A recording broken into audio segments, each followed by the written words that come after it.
All right, we're going to get started in just a minute.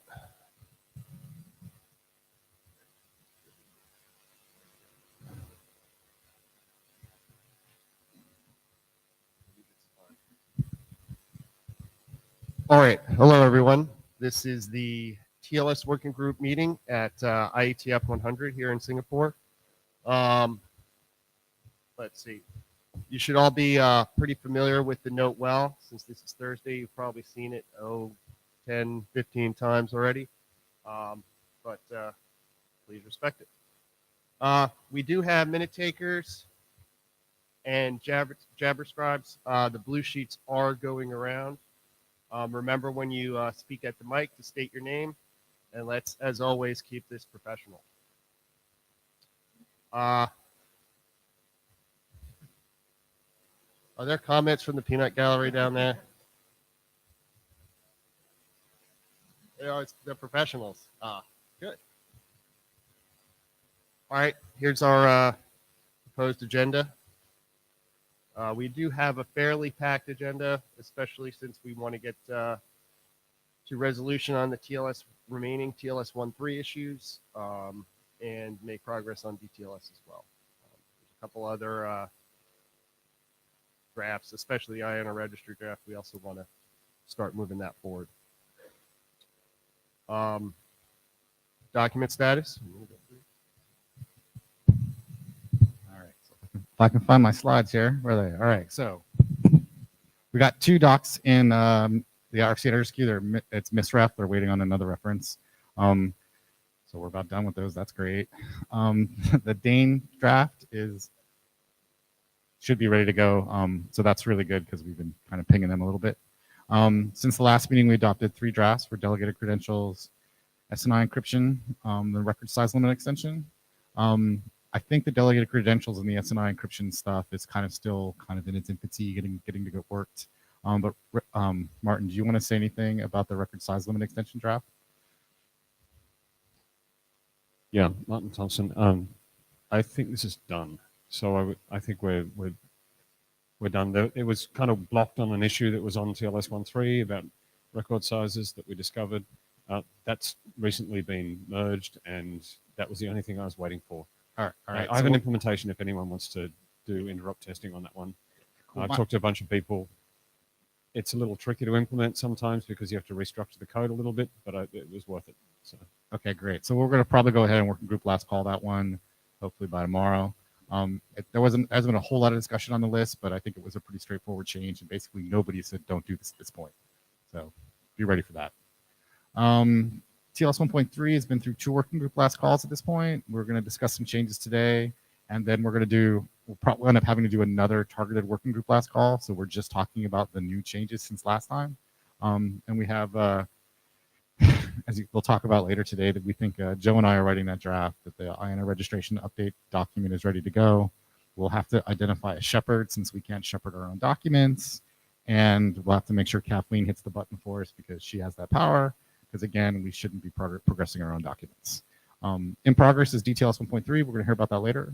We got example handshakes for TLS 1.3. That draft is going to get pumped out once we get TLS 1.3 out the door. Apparently, it's pretty easy to get going. The Greece draft has expired, but David said he was going to update it yesterday, so we'll see. And today we're going to talk about exported authenticators for TLS, and TLS certificate compression extension isn't on the agenda, but it's still an active work group draft. And that's it. Any other questions?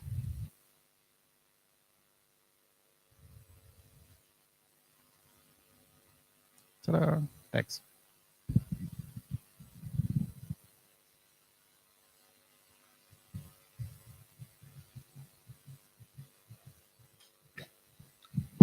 So hopefully it'll be the very last, the really, really last time I have to stand up and talk about TLS 1.3. Next slide. So there's only 3 things I want to talk about. The only important thing really is this middle box issues thing. So, and then we can talk briefly, and things keep trickling in because we keep not closing the draft. So hopefully once we close the draft, then things will stop trickling in. Next slide. So as I sort of said in the email, we're finding that middle boxes sometimes appear to be kind of sad when you negotiate TLS 1.3. So we have some more data later, but this is our initial data from Firefox beta in a forced test versus Cloudflare, by which I mean Cloudflare. Yes, Ben. Just for the chairs, are the slides in the data tracker somewhere?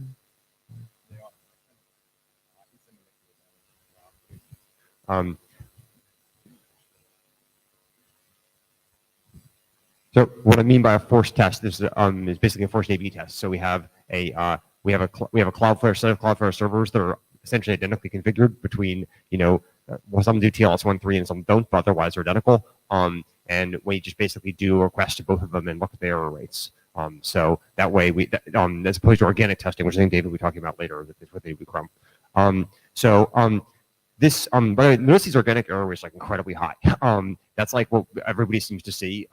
You can drive these numbers down a little bit. I was looking at some of our numbers earlier today, and some of the problem is like China blocking things. So like when we do force tests against Gmail, like if you like remove China, like the error rate goes way down. But nevertheless, the organic error rate from TLS is pretty high. Regardless, we're not willing to take a 1.7 or a 0.7 or this is not a 1.7 hit to deploy TLS 1.3. And so if we were to do this as a browser, we needed to continue to do fallback, by which I mean we need to somehow probe whether your environment could do TLS 1.3, and if not, we need to do TLS 1.2. There's a bunch of ways to do that. One way to do it would be to do it with every connection. One way to do it would be to do it like a captive port detector, but regardless, you have to do something. Now, opinions on whether this is like just crappy differ, but regardless, I think there's a general consensus it would be better to not have to do it if we possibly could.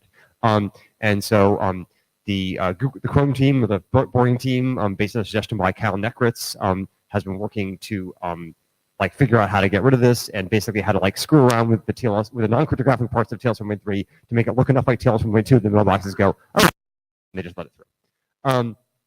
So the order of operations here is I'm going to talk briefly about the PR that I've written based on their work and some feedback from other people, and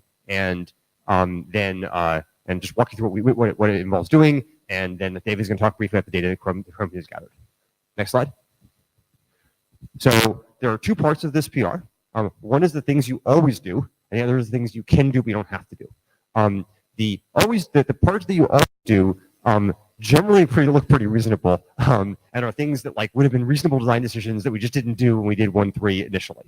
We had a long discussion. The first one is how to do version negotiation. So we had a long discussion initially about when we did supported versions, about where the server should acknowledge which version it wanted, and we sort of people went back and forth between it should be in the server's extension, supported version extension, or it should be in the server hello version. And we eventually shoved it in server hello version because that seemed like the more normal thing. And even though it was a little odd to have a thing and then respond in some other place, it turns out that's bad. So the proposal is to just revert that decision, which is to say to have the server hello version, the main version field be TLS 1.2, and then to have support indicate the actual version you're selecting. The second change, we had, because we thought they were not necessary, removed session ID and the compression fields in the server hello, because there's no compression and there's no session resumption. And so they seem, and there's always some little, we weren't sure this was a great idea. It is kind of a pain in your parser, by the way, because you have to have a conditional part of your parser. So, again,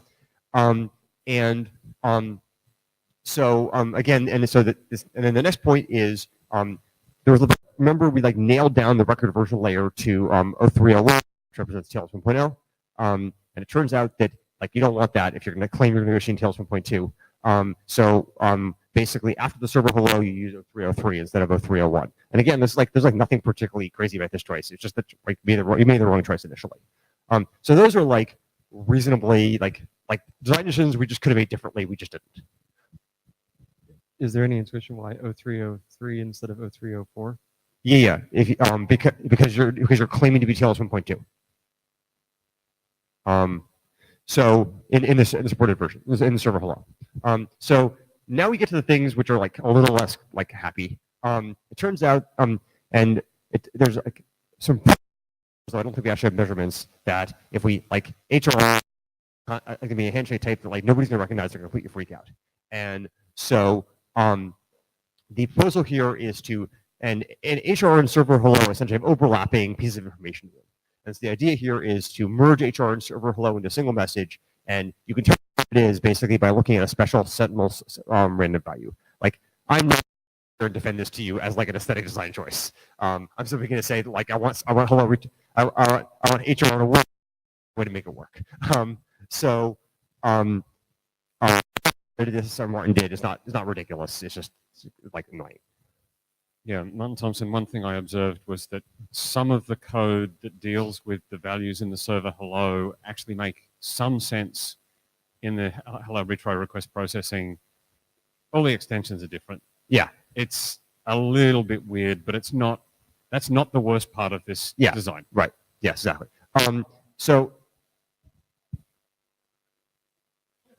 Okay.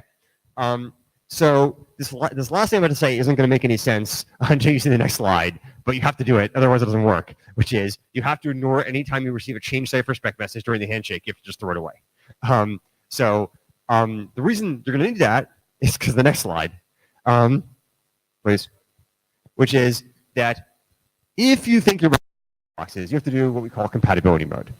And what compatibility mode is this. You pretend a session resumption. So you make a fake session ID value, which I think we said is random, but like it doesn't have to be random, but just to be like not like obviously like all zeros or something. And the server echoes it as if it was doing resumption. And then basically you send change cipher spec messages in the appropriate happening if you were doing like if you're doing resumption. Namely, the server sends one right after the server hello, because that's where you cut over to the finished, and the client like sometime after the client hello. If you're doing like one RTT, you do it like basically when you're at the beginning of your second flight. If you're doing 0 RTT, you hopefully do it at the beginning, right after the thing client hello. We don't have measurement that second thing works, but like people with a 0 RTT fail punks out, then like you just retry with 1 RTT. If that happens occasionally, it's not a disaster. Because that's not an insecure fallback, it's just annoying. And you have to be willing to fall back. Like every browser stack basically, and if you're doing 0 RTT, you're probably going to anyone who does 0 RTT has to be willing to deal with like a bunch of error conditions when the server didn't like 0 RTT. And like every browser stack retries, and so like retrying there is really easy.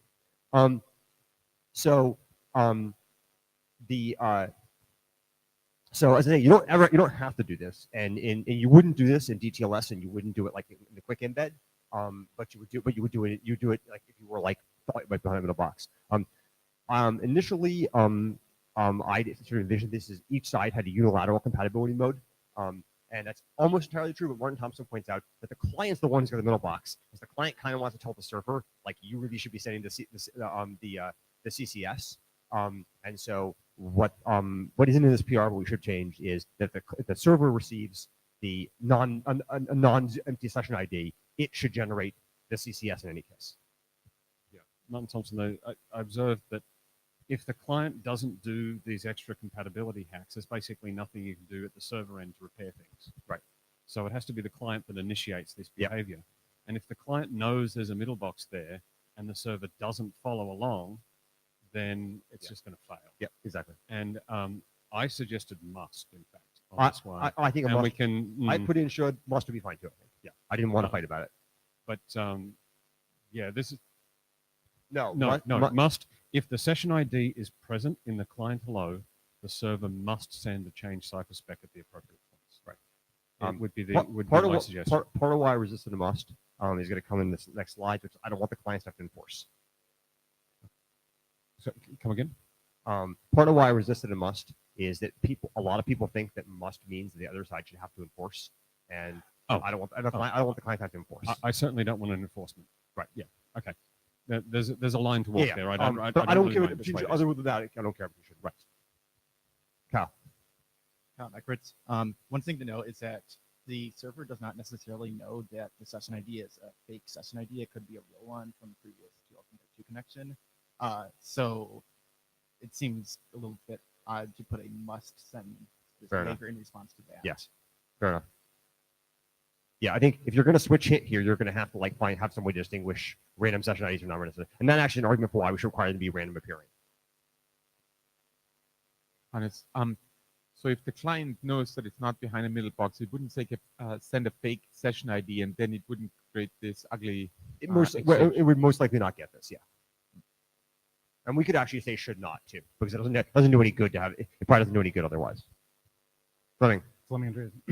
Question, just for clarification. I haven't followed this whole discussion, but are you trying to make it look to the middle box as if session resumption is being done? Yes. Okay.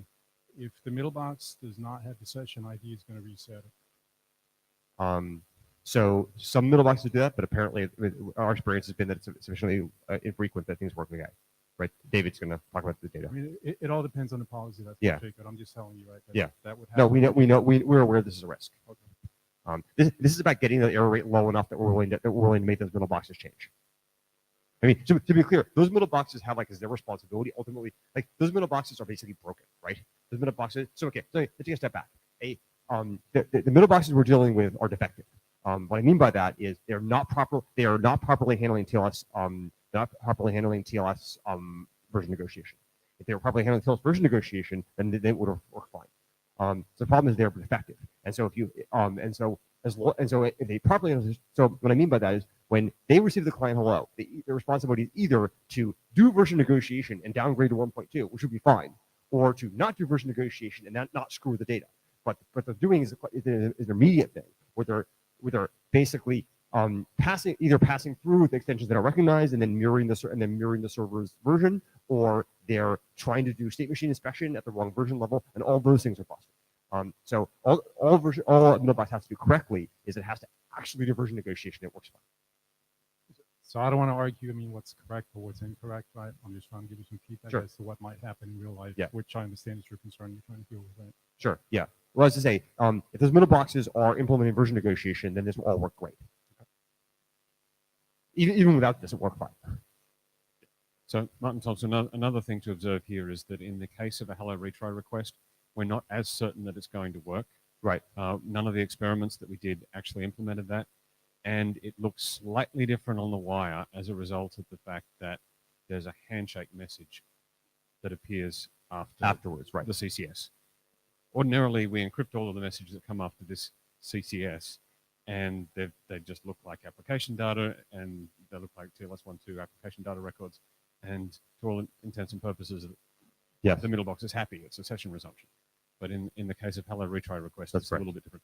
Again, it's a risk I think we're willing to take. Yeah. Just, it's not working.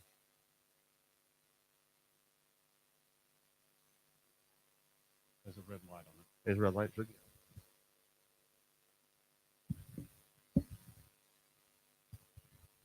So now that everything looks like 1.2, we're not doing version negotiation the old way with 1.3. Are we introducing are we introducing a possible problem with making that problem worse with as soon as we did supported versions, that was the problem. I mean, basically the problem is you to be concrete, you shouldn't be forwarding extensions you don't recognize. Is the problem. And if you're doing that, you're going to have problems. So yes, we hoisted version negotiation. Like we hoisted version negotiation out. Basically, we don't actually have measurements of what would happen if we tried to use the over negotiation mechanism, but we do know it caused problems with servers. So when we hoisted it out, that may have contributed problems here. But I think that at this point we have to double down on that rather than backing out. I see people. Bjorn Metzdorf, Apple. I brought this question up during the hackathon as well. I'm wondering if we should include a recommendation to, let me call this, the compatibility mode, to not try to engage in compatibility mode on the first request. Because if we did do that, then ossification will always be the case and nobody will adapt to pure TLS 1.3. Yeah. I guess I don't think people are any willing to have. I don't. I guess I'm not sure people are any willing to have it be dramatically slower on every connection for behind middle boxes. What we've been thinking of doing is basically giving you a basically running the captive portal detector and giving you a saying your middle box is busted. Why don't you complain to your vendor? Instead of trying to basically penalize you in every connection. We've been thinking about. I think that I spoke to some implementers, and I think the agreement is that they want to do this anyway. I'm just wondering if we should put in a recommendation and address the issue of ossification specifically. Yeah, my sense is David is not very sanguine about this, but the project getting out of compatibility mode. David Benjamin. So the data is a little bit confusing on this front, but we have some reason to believe some of these middle boxes are a little stateful, and if you offend them, they will black hole you, which kind of makes fallbacks problematic. I'm also generally skeptical that like adding a fallback is going to convince them to do anything because hey, it works, and they probably won't even realize something's going on. So we that I think I can measure that staple question. I think I'm able to measure because that our experiments lend themselves well to that kind of measurement. I think that we should just not put any recommendation on this, and then deployments are going to do what they do. And if it seems like a reasonable way to move things towards better compatibility, then deployments will do that. I don't think a recommendation is really going to affect it anyway. Okay. Anything else? Okay. Next slide.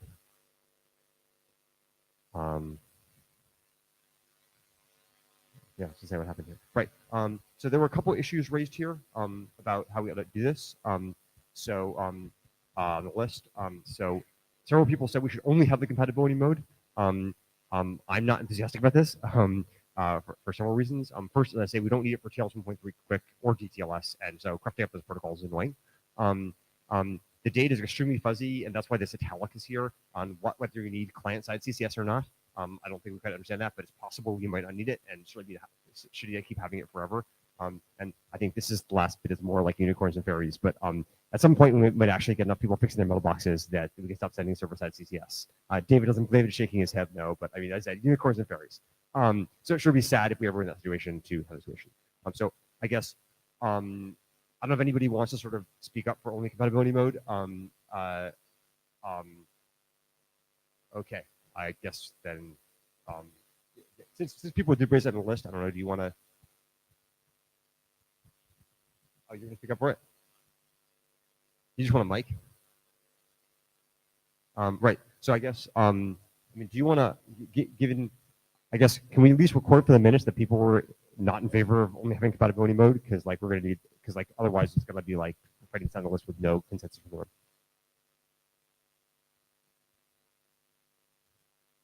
Do you want hum or? Yes. I think it's easier to implement anyway, not having to enforce anything.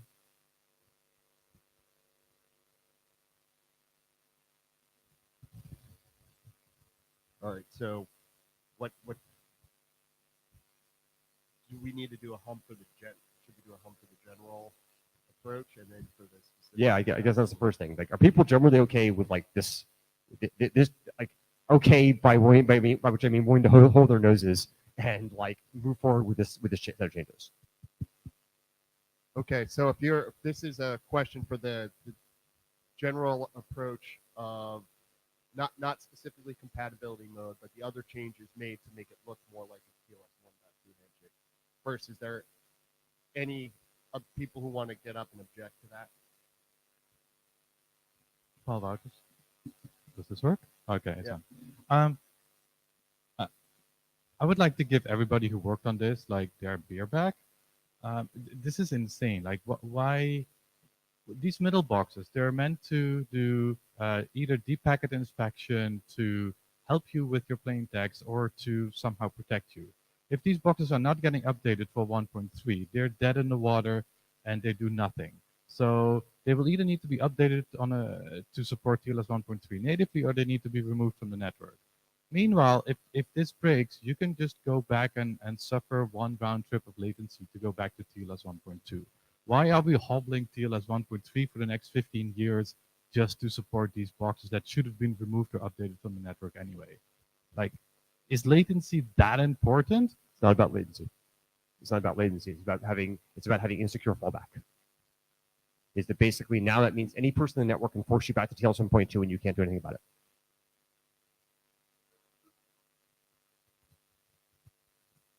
Hi, Avniran. I don't have a middle box anymore, but when I used to have a middle box, I would never fix it if it worked. So if we make TLS 1.3 so that it works with existing middle boxes, they'll never get updated.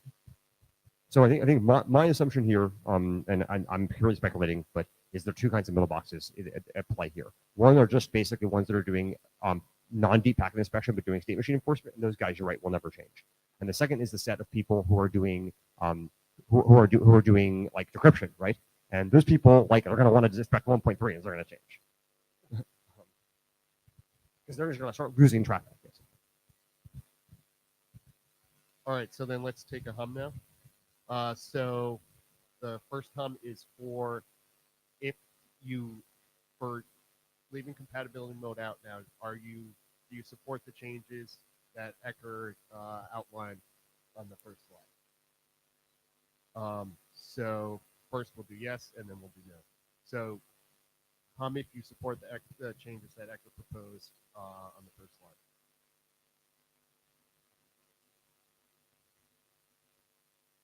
Hum if you do not support those changes.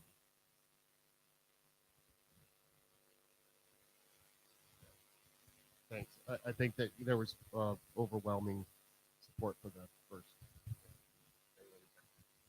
Okay, so for now we're going to do the same thing for compatibility mode. Any additional? Okay, so please hum if you support the changes for compatibility mode. What you want is please hum if you think it should be required, and please hum if you think it should not be required. Please hum if you think. Maybe the question is. Okay, I have a question here. Are you asking about whether compatibility mode exists? No. As mandatory The question is, should you only have compatibility mode, or should you allow implementations to not send the fake session ID and not send CSF32 state? That's your understanding, but I'm trying to get what's in Joe's head, because he said the first slide on the last one, which means that he could have narrowed that to not compatibility mode. So are we talking? Was the first hum for everything that was invariant in Ecker's slides, including compatibility mode? Yeah. So I think that the basic things for compatibility mode were on the first slide, right? Okay. So, well, I agree with Ecker's restatement. Okay, Ecker's restatement, fine, thank you. Then, as Ecker said, you should say, should we require it? Should we not require it? No. Compatibility mode. So should we require that the client and the server both do the stuff that is on the compatibility mode slide all the time, as opposed to the server can do. Yeah, sure. Right. No, I mean, basically the okay. What would be in compatibility mode?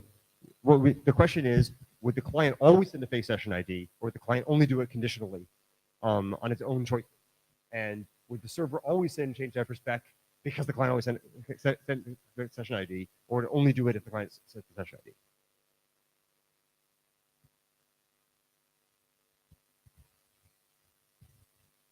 I'm sorry, that was intended to be exactly two choices, right? Okay, are we clear? Does someone else want to try restating? I thought it was clear. Maybe you also ask at the end whether the people actually understand the issue, because that's a very detailed issue that may require some thought. So I have my opinion, but I'm curious on how many people actually understand it. Maybe ask it. Okay, so the first question is, should we require compatibility mode? Should we only have compatibility mode? And the other one is, should compatibility mode be? Yeah, correct. Are we ready? No. I've got a problem because I think I have different answers for the client and the server. So my assumption is the way what I propose this text looks like is this: that the client can add its options and a fake session ID or not. The client can add its options and change their respect messages or not, and the server must change their respect if the client sends it a session ID. That is what I propose this text say.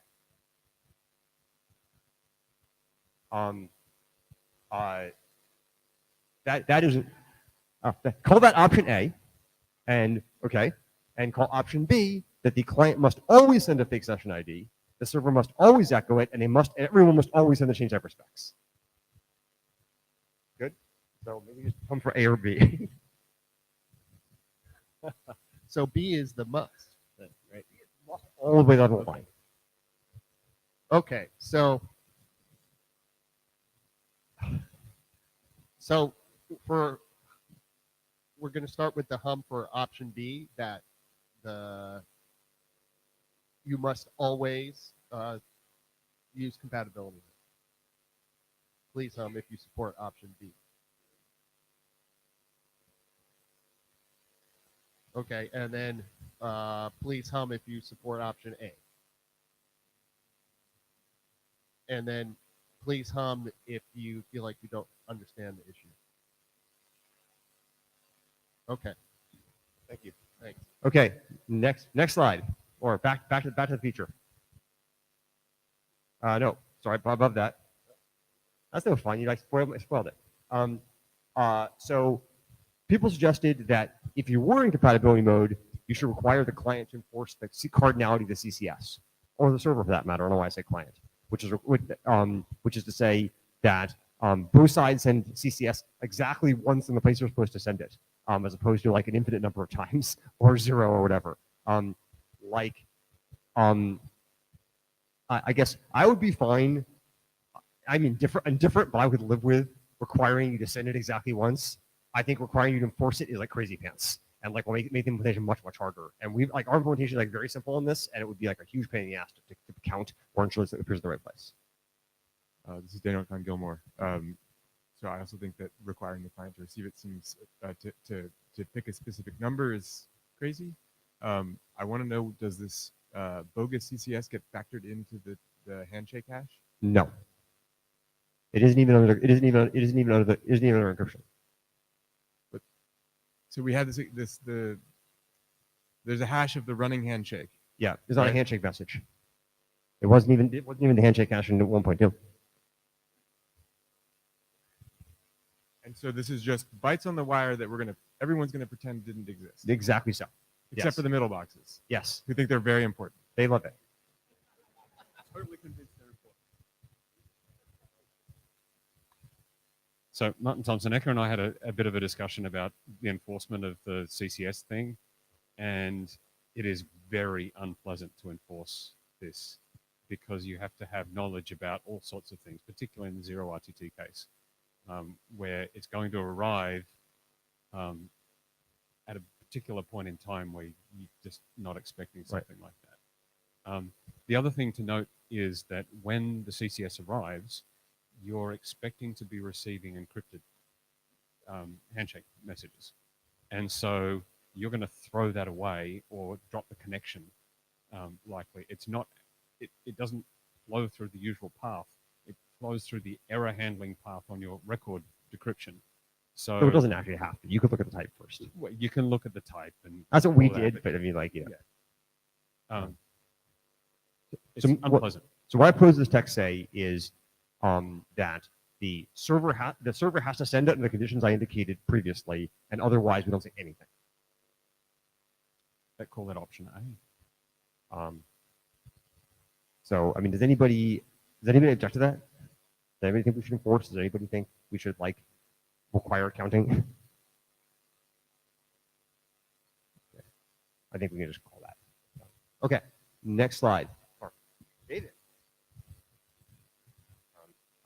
While David's getting up, I'll say I thank you for doing these measurements. By the way, we have some measurements coming, but we had a little bit of a glitch where I screwed up some of the test code. So I have data which seems to suggest I don't know what. I don't want to characterize what it says. This is crazy. But hopefully we'll have our own data relatively soon. We'll now understand the problem. Oh, it's a microphone. Okay. So apparently, like, you all already made a decision, so I actually have it easy. I don't have to convince you all with all these disgusting numbers. Oh, sorry. All right, is better? Next slide, I guess, because this has no content.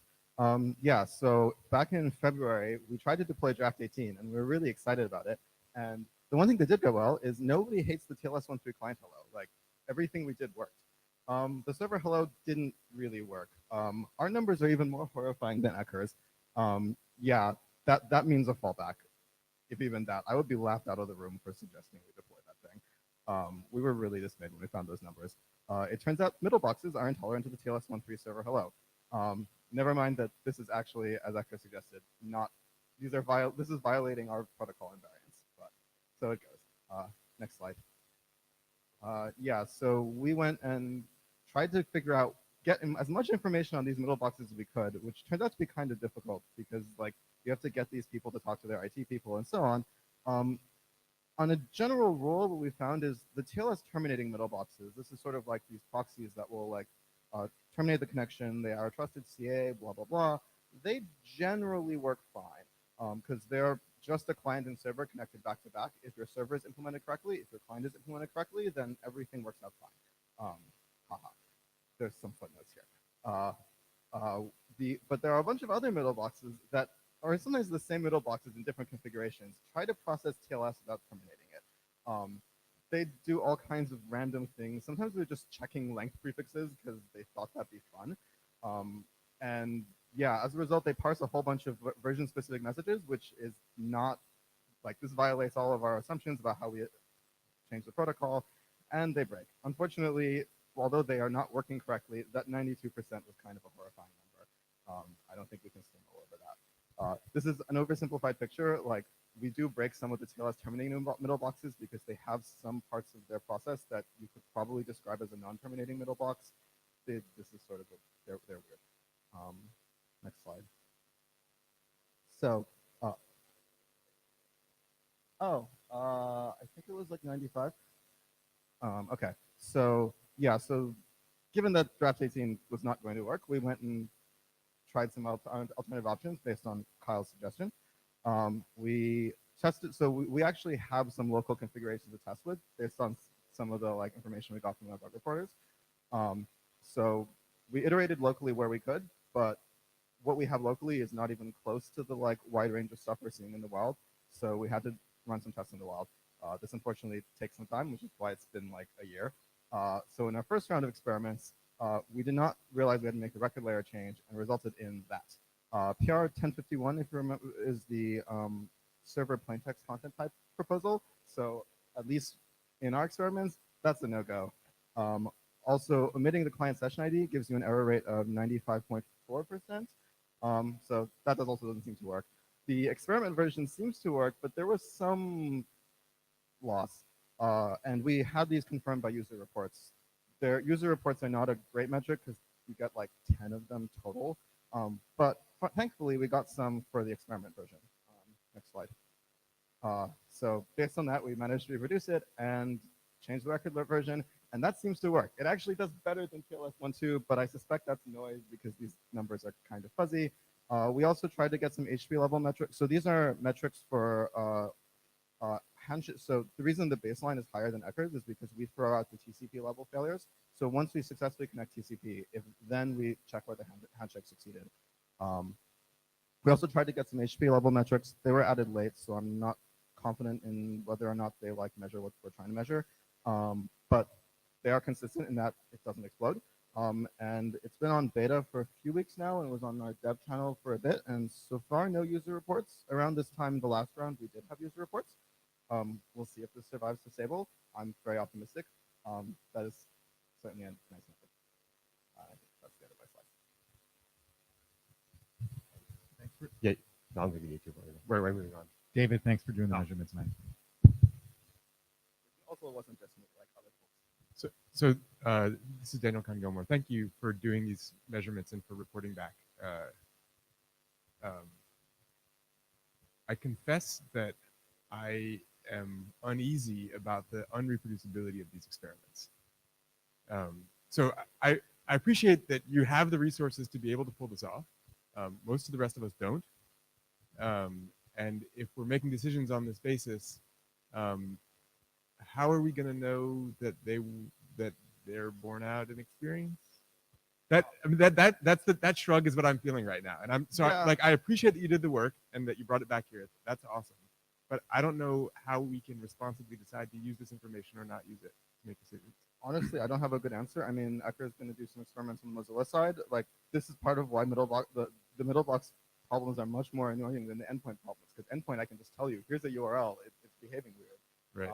Like, we couldn't do the experiments without, like, I mean, we have some local configurations, but they're not really sufficient.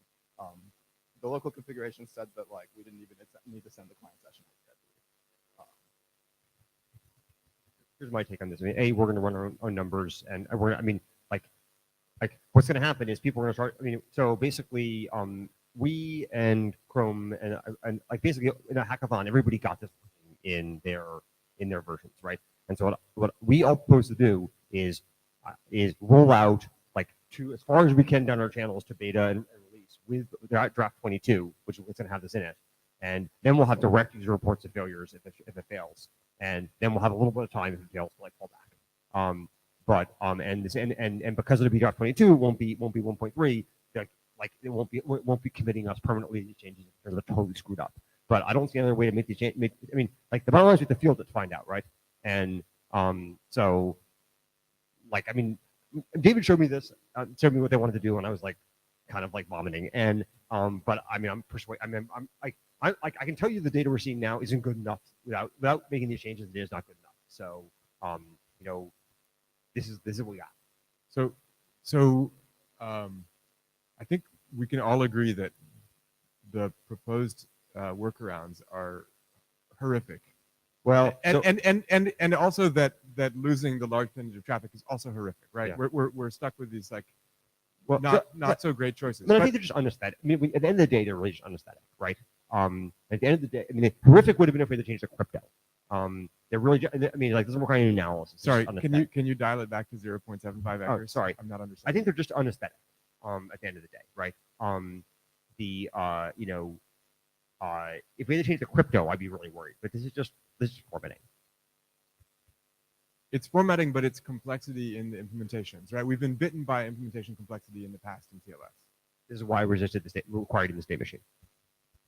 So on the complexity side, at least our experience is by far the most painful part was just teaching our stack that there were now 6 different versions of TLS 1.3.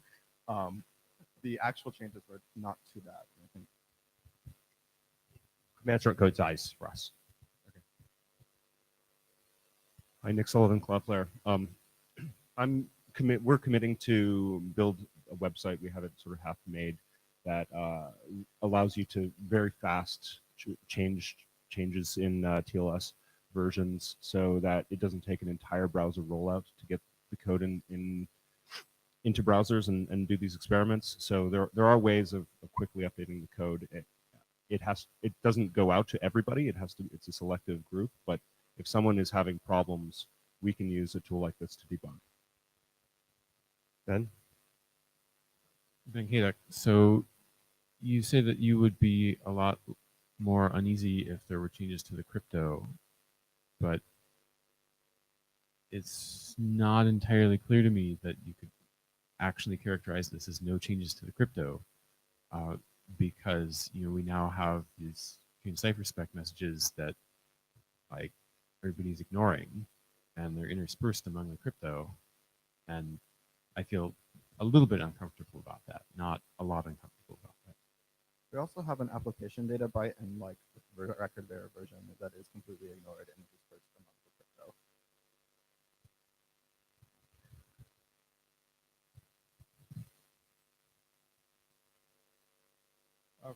Rich Sauls, Akamai, and OpenSSL. I share a little bit about Dan's concern about the non-reproducibility. I think a lesson to take away for the future is more transparency, more involvement with a wider group of people experimenting. I understand the trade-offs with that. Also, in terms of a lesson for the future, I agree with Ecker that this is just like offending geek aesthetics, but we should explicitly document why this is happening, not naming names or shaming anyone, perhaps. Not in a published formal document, right? Save that for bad attitude.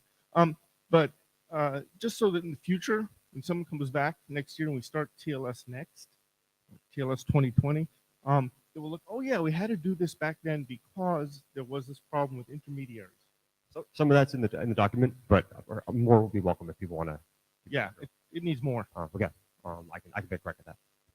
So in addition to the documentation, if we're talking about what this means for the future, I'm wondering if the folks who are building out these measurement infrastructures could commit in some way to having the measurement infrastructures be able to report when we can turn off the grossness. We can at least. I mean, David thinks the answer is I yes. mean, I'm not asking you to make a commitment right now, Yeah, but like no. that would be. It's one thing.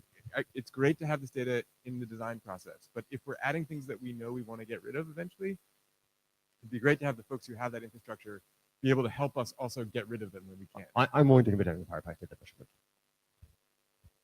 Yeah, I'm skeptical and a little bit concerned about the black holing, but it might like we weren't actually measuring for this. It was just we saw some some like evidence which pointed to it. But I like if like we can experiment with doing some kind of like fallbacky thing. Okay, thanks. Thank you very much. Thanks, David. Really, by the way, like honestly, great work by the Chrome team and Necritz. That was like really nice. Okay, so. Okay, great.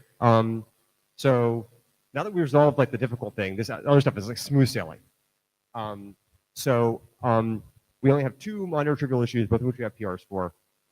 Right now, the close notify in TLS 1.2 is like full close. Well, sort of full close.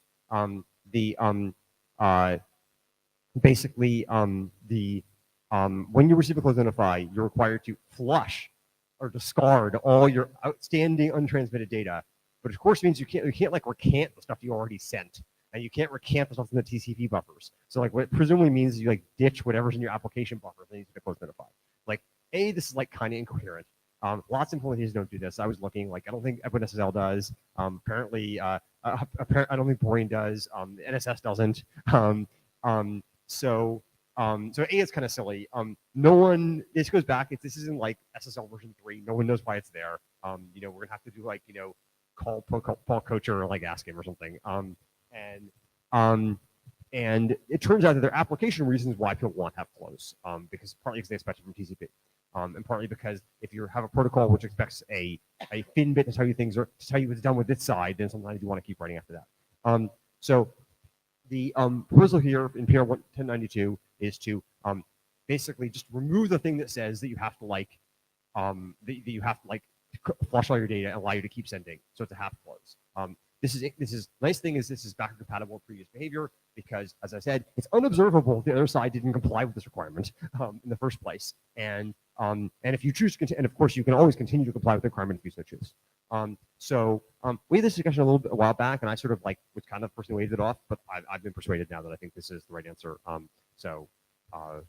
guess one question that did come up by Hubert Cario was how you respond if you've already sent close notify and you get some sort of bogus packet, which I mean can still happen because which could always have happened because you could have sent close notify and the other guy's stuff could be in flight, and then do you send an alert or do you just like hang up the phone?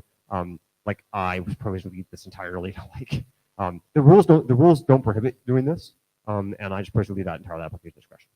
Yeah, Martin Thompson, I agree with that point. NSS actually does block writes after receiving a close notify. I checked. Oh, does it? Okay. But it's like a very small number of lines of code to remove that. Well, and it would not be non-compliant for I continue to do that. Well, we would remain compliant. It's just it would be inconvenient for people who wanted to do the sorts of things that David was talking about doing. Yep. I would make that change. Okay. After so this. I'd like to. Anybody object to merging this PR? Okay, I'm gonna like merge this PR like when I sit down. It's already done. It's like just a button push. Okay, next slide. Okay, this is a little more hairy. So 6066 totally prohibits resuming with separate SNIs. So if you like negotiate with SNI1 and you cannot like renegotiate, you cannot like try to resume SNI2, and it also prohibits the server from accepting this. I don't quite have a survey, but I talked to people. My understanding is implementations are like extraordinarily inconsistent about actually enforcing this rule. I think people may be okay. I think so. In particular, like if you have like an internal session cache, like probably you don't like probably you don't accidentally try to resume with the wrong SNI. But the servers aren't good about enforcing SNI non-resumption. Though I think NSS actually is. But I think boring. I don't know how it is. I think Open does not.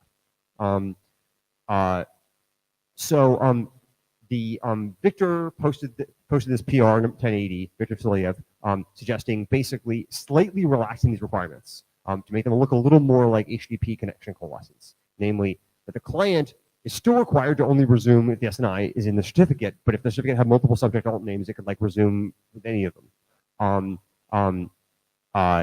But it should only resume if the SNI is the same, because the reason is the server like probably isn't going to let you do that anyway if you change it. The intent here is we've opened the door for the server to have some other extension later where it said, like, listen, I could allow you to cross resume anytime you want.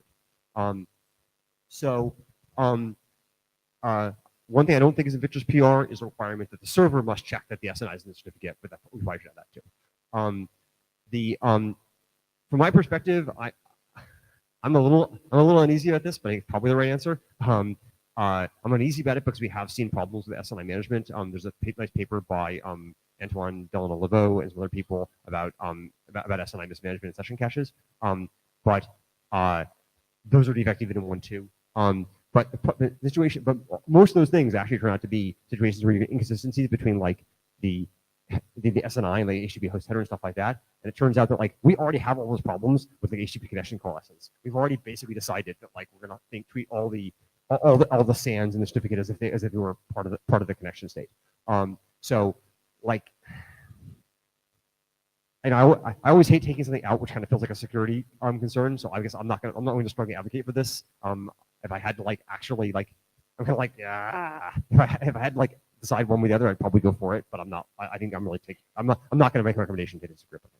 Yeah, Martin Thompson, I'm going to argue for taking it simply on the grounds that we've basically already taken on the risks, and it really does still say, don't change the SNI. It's just that we've cracked the door. Yeah, and I think it'd be foolish at this point to do anything other than send the SNI, the exact same SNI as before, because stuff happens. I mean, we could if we wanted, say, must not unless there's some external reason to think it's okay. That would be preferable to me. That would make room for the door, but not actually open it. Yeah. Unlock it. Yeah. So I think unlock the door. So I think that's probably. Oh, here's Victor. So I can. Must he not can unless. advocate for this. I don't have to. Can you hear me? Okay, so basically the reason I believe this is reasonable is we currently support if you're connected to foo.example.com and it shares IP with bar.example.com and you have a wildcard for star.example.com, then you can HTTP connection pool. But if you connect to foo.example.com, you cannot later resume and zero RTT to bar.example.com. And there isn't security-wise any reason to do this. So the PR lifts the strict requirement from RFC 6066. It still discourages implementation from always cross-resuming, and there are two reasons for this. One, you don't necessarily know that like all domains served within the same cert actually share the session key, the session ticket encryption key, and wasting one-time tickets is suboptimal in terms of performance. And two, there are some implementations which might not be ready and get in some ways confused. As Acker mentioned, there were multiple bugs in implementations where they did not quite realize what was going on. So the premise is, originally I wrote a PR which added an extension to new session ticket, which allowed you to do this. And Acker told me to bring it in a separate draft, and I will later bring in separate draft if the working group agrees that in general this restriction is unnecessary. I have a draft to actually negotiate cross-resumption. So this is mostly opt-in, and this is mostly, the PR is mostly agreeing that this is crypto security-wise safe to do. And it's only implementation issues which are preventing us from doing that. Kyle Necritz. I mostly agree with Victor. I think we're basically in a situation where some implementations use SNI for different things. Some basically use it as a way to select the certificate, and other use cases will actually go and verify it further. When you're just using it to select a certificate, if a slightly different SNI value would cause you to select the same certificate, then you're going to do the exact same thing with like HTTP2 connection coalescing. It seems silly to forbid resuming the session, but then just resume to a different SNI and send connections to the same place. So I think like if we don't merge this PR, we're going to basically end up in the same place we're at right now, where it says you must not do this in a spec, but some implementations routinely ignore that because there's really not an actual reason in all cases. David, you sure, David? Ted Hardy, I think I'm confused about something, and I hope you can disabuse me of this confusion relatively quickly.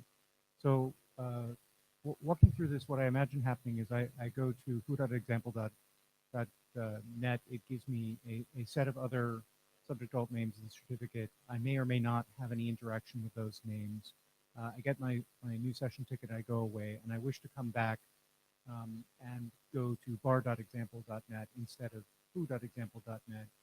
It's not clear to me in this case why I don't make an initial request to foo.example.net, confirm that I get the same subject alt names back, and then proceed talking to bar. Is the reason latency? Is the reason I don't want to make a request to foo.example.net because they're not all idempotent? Or is something else going on? I mean, Victor can answer this, but I think it's latency and that the browser stack doesn't want to do that, right?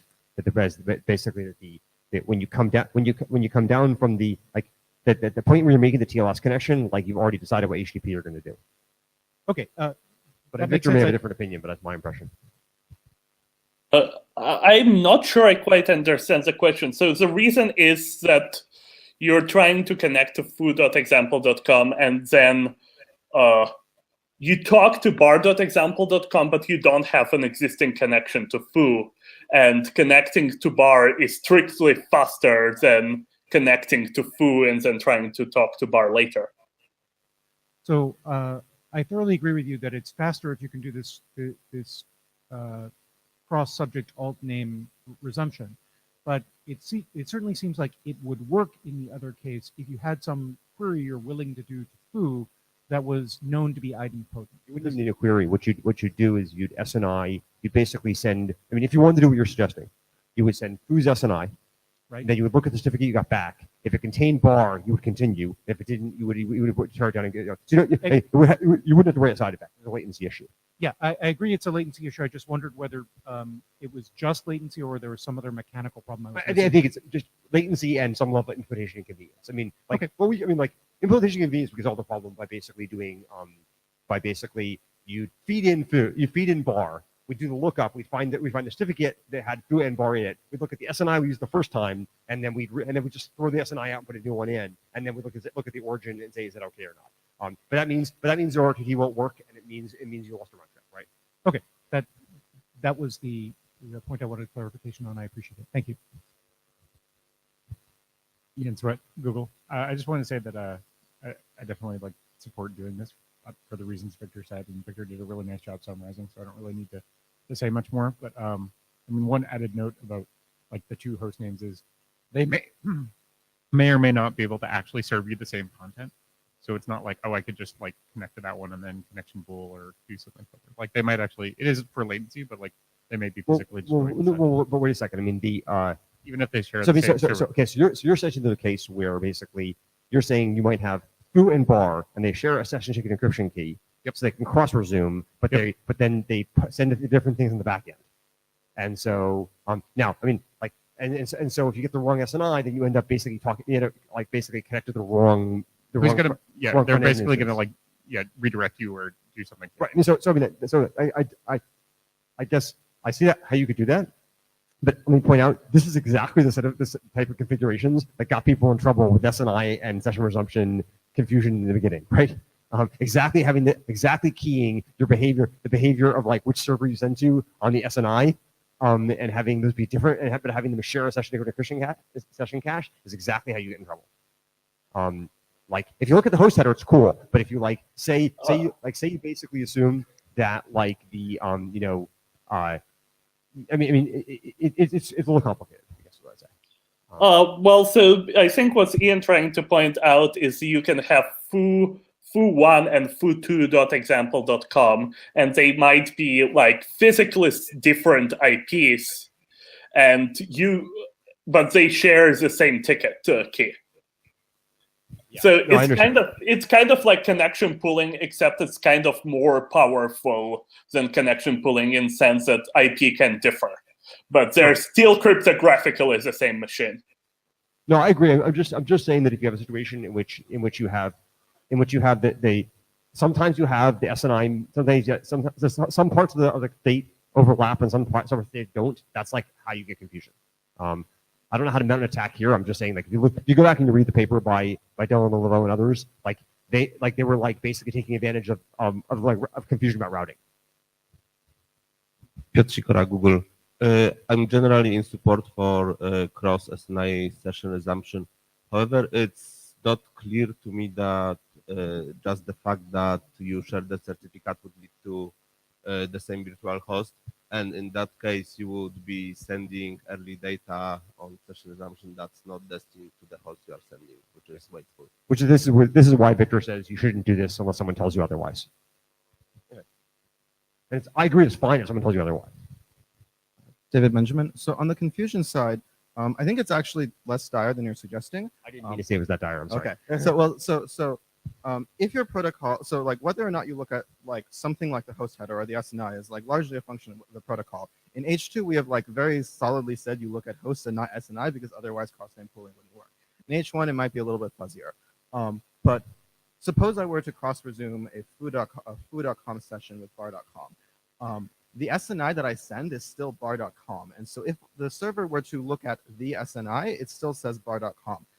Now, there's a slight subtlety here, which is the SNI is ambiguous in that you might believe SNI is a connection level routing thing, in which case it is not part of session state. Or you might believe SNI is like some negotiated property of the session and that when you resume, you like use the same one. If you believe in the first interpretation where it's a per connection thing, then like cross resumption is just like, this is a ball of crypto, like either it worked or it didn't work. But like this is a key, either you have, this is a PSK, either you have the PSK or you didn't have the PSK. If you believe that it is a per session property, then now you open the door to this confusion where the get server name API in your like library returns foo when the outer one was bar. In that case, I would say that like, so I think we should merge this PR, but there's one subtle consequence of it, which is if you believe it is per session state, you must implement RFC 6066's rules. Otherwise, you will get confused. Do you think you could send a amendment to the Yeah, PR? I can add that. Like there is already a must in there. It's just that like some implementations ignore it. So we ignore it because I'm expecting that Victor will come down and ask us for it pretty soon. But in preparation for that, we removed all per session SNI state. There are some implementations which both ignore it and have per session SNI state, and that combination is not a good one. What do people think? I guess we've had some discussion. I haven't heard anybody really against this. As I said, I'm waffling. Do you want to take a hum? Does anybody object to adopting this PR? I know Antoine did on the GitHub, but he's the only person I think. I will do it as directed by the chairs, whatever it is.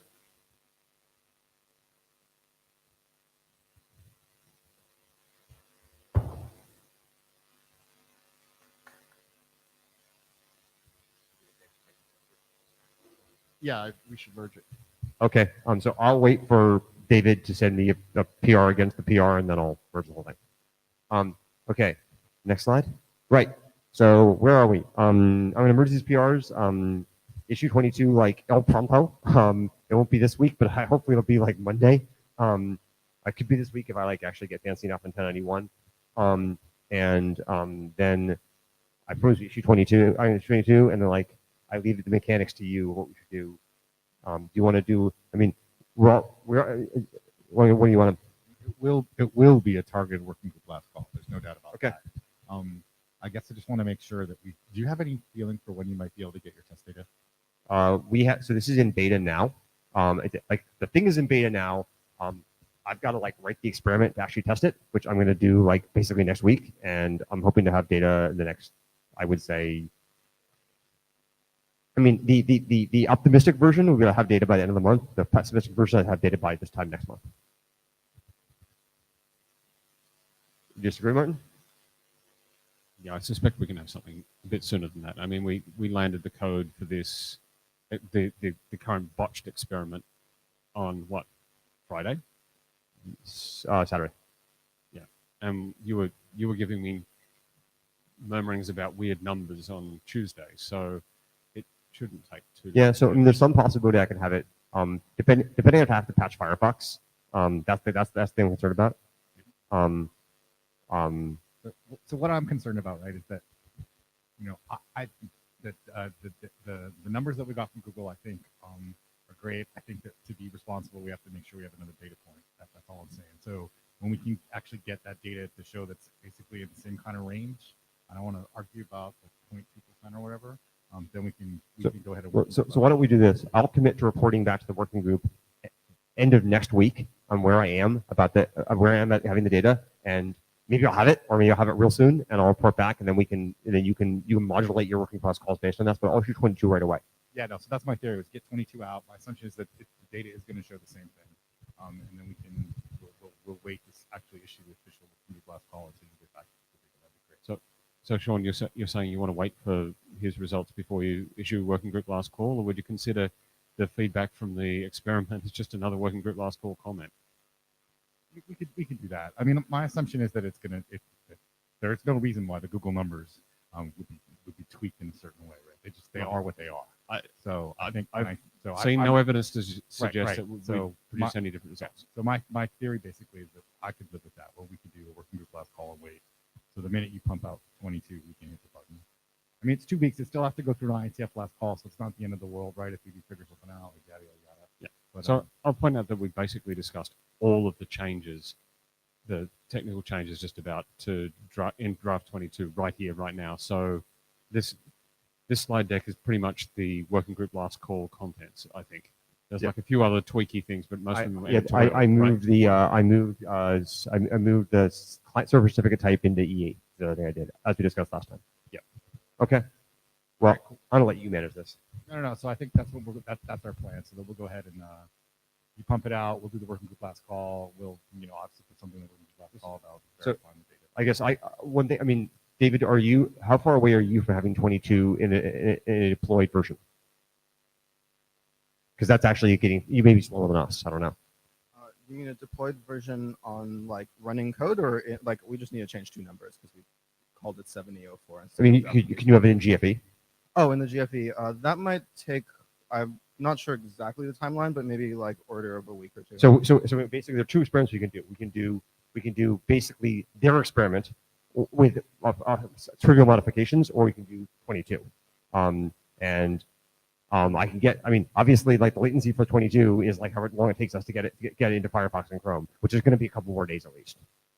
Yeah. Oh, actually, it occurs to me there's. I'm going to need to talk to the server people, and then I'll get back to you. We will report back ASAP with what we plan to do. Absolutely. But at least we can definitely do an experiment. And like the way our stuff works, I can test against anybody's server. So someone else wants to stand up another set of server farms, I can test against them too. And I'm happy to publish the code we're doing for doing this. So like it's really just a matter of like I need to be able to for Firefox needs to be able to connect against some servers that are configured with one of these experiments. We can certainly like. So if you end up picking our like random fake one, Like when we go and switch it to 22, the random fake one will still be there.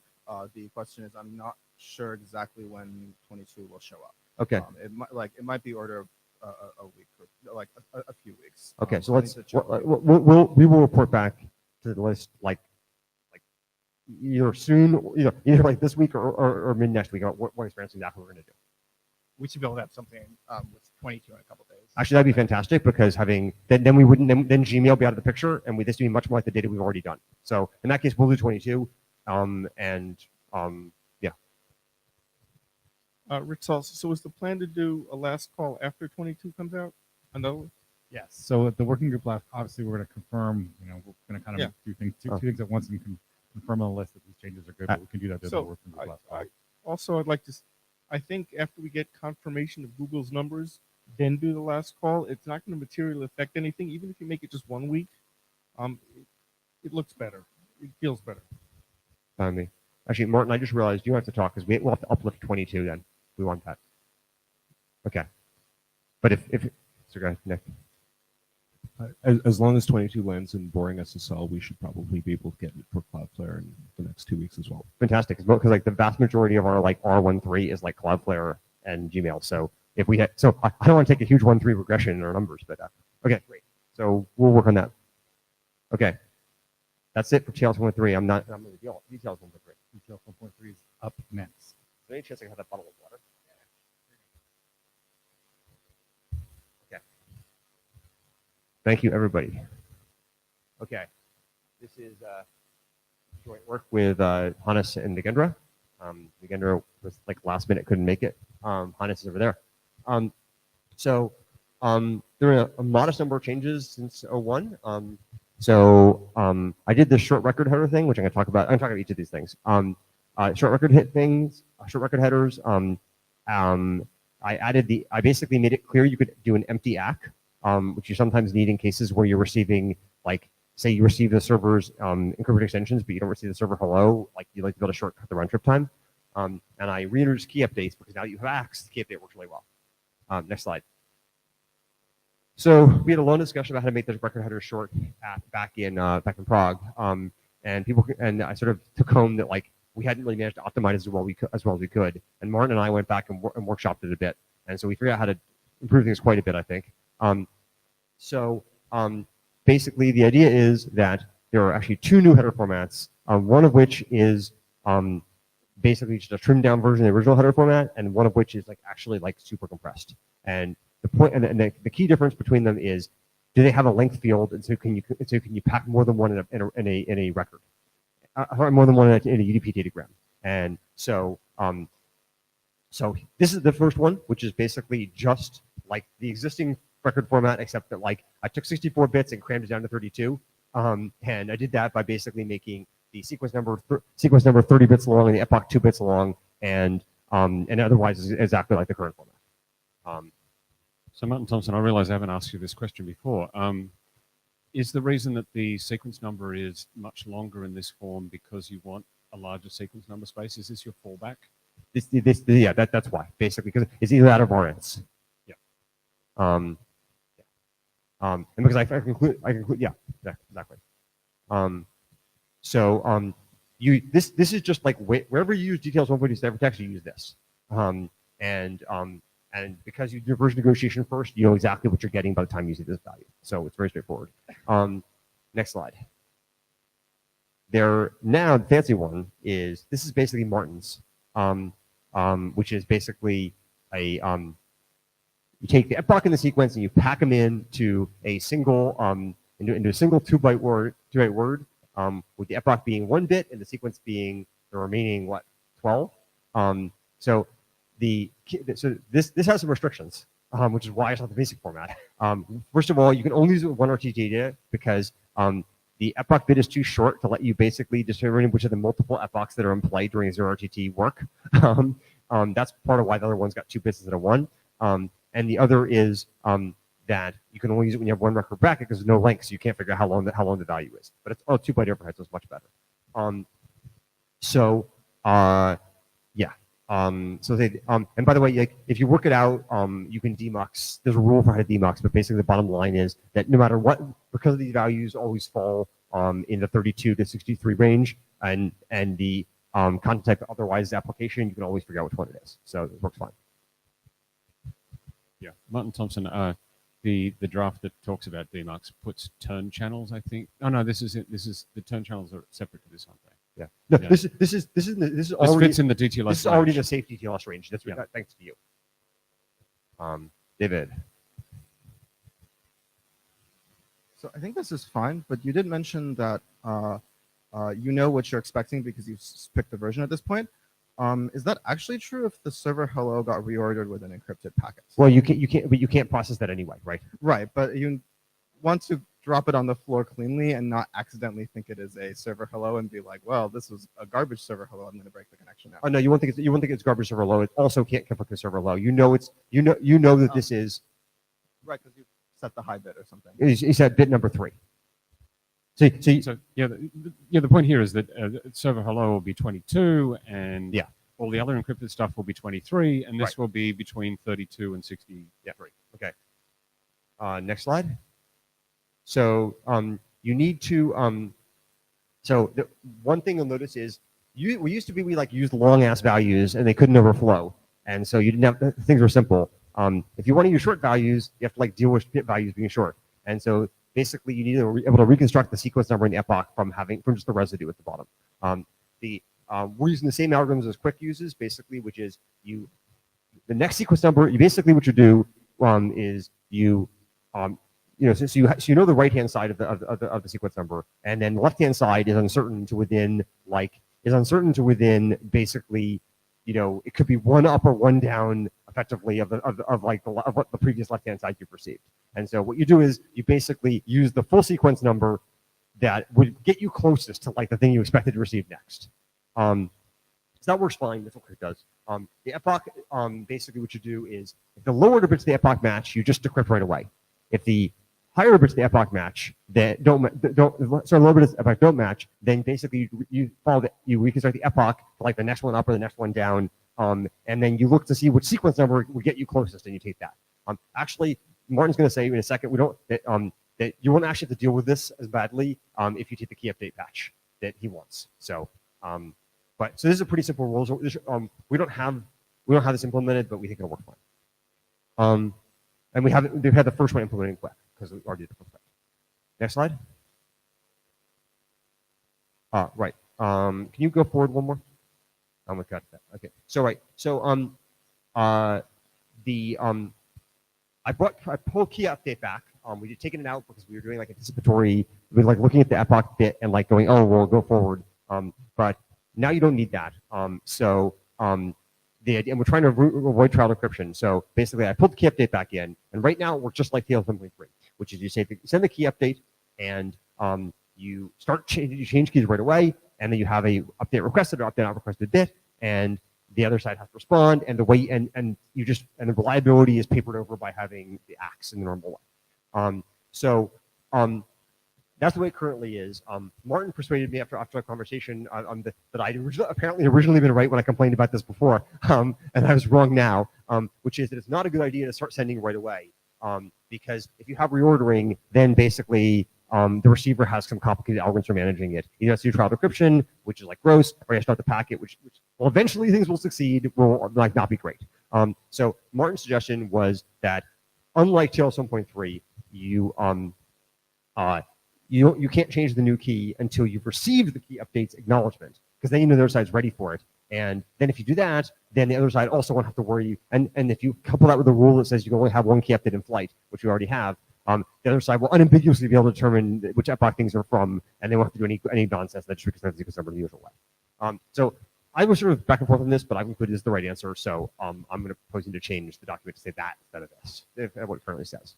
The only sort of annoying bit is it's different than the TLS 1.3 rule, but that's not hard to implement because you have to keep the state around for the retransmit timer anyway.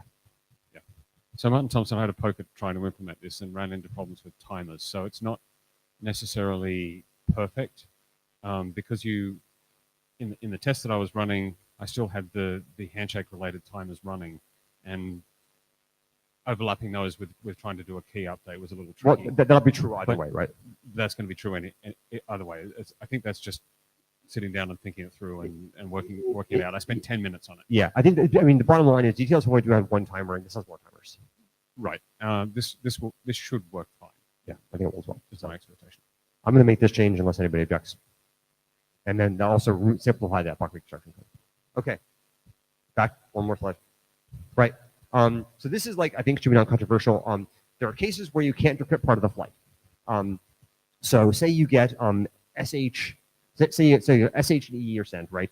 And for some reason the E comes in first. So you're just like sitting on this thing. You know it's encrypted. You got the F5 bits. You know what it's from, but you can't do anything with it because you don't have like the keys you need to decrypt it, right? So and now in DTLS 1.2, you would just like, I don't know, drop it on the floor or buffer it or whatever, and like eventually the other guy would like retransmit the server hello and you'd be fine, right? But part of the point of like the ACK stuff we're doing in DTLS 1.3 is like avoid having retransmit timeouts basically for like things when you're getting partial messages. And so this is one case where we can't easily recover.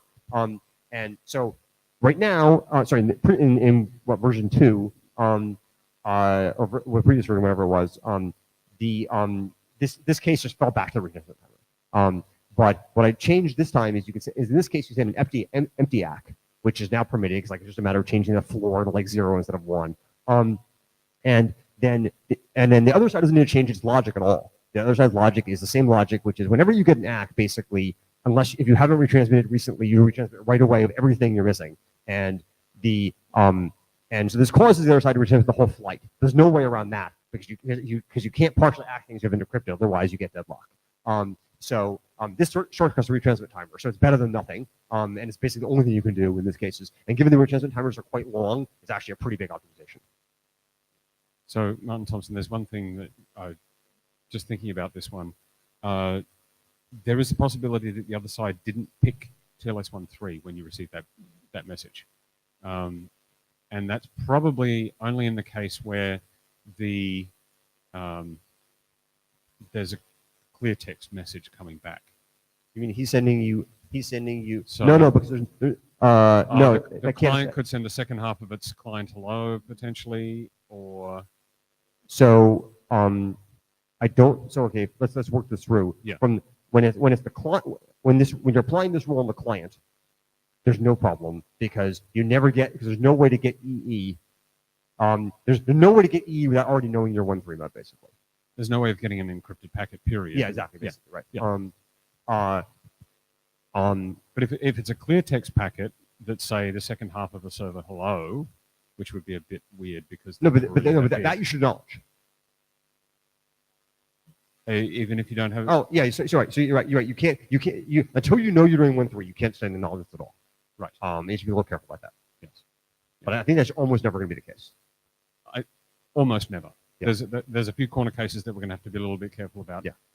Particularly when pieces of client hellos come in and when pieces of server hellos come in. But otherwise, mostly the rule will simply be if it's encrypted, you can. Right. But that's true. That's true even without the empty ACK problem, right? Yeah. That is, ordinarily, if you got second half of the server hello, you would think to ACK it anyway, right? Right. Okay. Next slide. So that was the only open issue, literally, was this key update thing. So I proposed to issue the next version, and absent complaining, to get this working the last call, basically at the same time as TLS 1.3. So all along, we knew that the DTLS spec would come pretty quickly after the 1.3. The TLS spec got done. So I'm kind of happy with this, and it'd be great if we can actually get them both at the door at the same time. I mean, I think I think there are fewer implementers for this. I mean, eventually there will be a substantial number, but right now it's basically us and I think ARM. So if you wanted to wait for us to have interrupt with ARM, that'd be okay. But I don't know how far along you are, Hannes. Are you pretty close? Hannes was just complaining to me about how difficult this draft 22 change is going to be to implement. So I expect that's going to take a little while for those guys to do. I too would like to see at least two people talking to each other. Okay. It doesn't matter whether it's us and them or us and someone else. But well, maybe us and Mint. That would be fine too. Okay. So if you want to wait, until we have a just proof that we're not completely insane. Okay. Should only take a couple of months. So because we're here, does anybody have any other issues that they know about that they want to bring up? Okay. All right, great. We're going to move on to Connection ID. Hannes. Sean, doing a working group last call on this one, I think it would be useful because it would encourage the others to also take a very close look at it, like it happened with TLS as well. So I mean, so again, right? It's a working group last call. It might be the working group last call, but I'm actually okay with just doing the working group last call now. Like once it's on the less version, the changes incorporated. So I'm happy with that. I mean, we can make it longer if you want or something like that. But usually 2 weeks is fine, and there's still an IETF last call. Yada yada yada. Yeah, I just want to make sure that we don't go to publication without I agree. having two interoperating implementations. I, That would be I think that really because that helps us get through the ISG, right? 'Cause it's like, okay, this does work. We do have two sets of people that aren't creating it. Okay. Sounds good. Okay, last thing I want to talk about, and then I'm going to sit down, is the connection ID stuff. So this is actually a personal draft, but I'm hoping at the end of this I'm going to ask for working acceptance. So this is joint work with Hannes, Thomas, and Tobias. This, unlike everything else we're talking about, is not entirely baked, though it is not entirely unbaked either. Next slide. So this is like recap from Prague. Initially, like the same basic crap was in DTLS 1.3, and people I think were kind of sad because they felt like it wasn't quite as finished, perhaps, and like also perhaps they felt like the privacy properties weren't as like awesome as they were hoping for, and that writing it in the details main spec might not be a great idea. So mostly what I just did, we like took the same stuff that I was proposing to do and like took it out and put it in like and put it in a different draft. So next slide. So the basic idea is like really straightforward. There's an extension that basically says, here is the ID that I would like you to use when you send to me, and then and it's like typical extension negotiation. And then once you've done that, then you send with the extension the other side gave you. And as usual, if the client like wants to like use the server's ID but doesn't want to send his own, then he sends an empty ID to elicit the ID from the other side.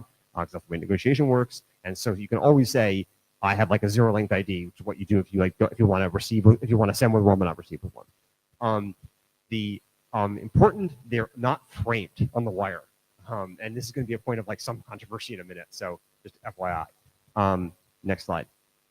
So I didn't even write up like the negotiation. I have it in a document, but I'm not going to do it here because it's like so obvious. This is what the wire format looks like. Oh, by the way, this is also for 1.2. People wanted that. So like it goes in the sequence number and length on the wire in exactly the place you think it does. Martin. Yeah, I just had a crazy thought. Can we reorder the connection ID and the length? Because I would like the connection ID to be indistinguishable from ciphertext. Let's hold off on that for a second because there's other framing issues people want to talk about. Sure. Next slide. So 1.3, I didn't manage to put this in the draft because due to IETF incompetence, but it's pretty obvious. So here's what it would look like. So the draft contains like the old DTLS 1.3 ciphertext instructions that are the new ones, but it's like goes in the same place. It goes before the length, and when there's no length, it goes before like the non-length for the ciphertext.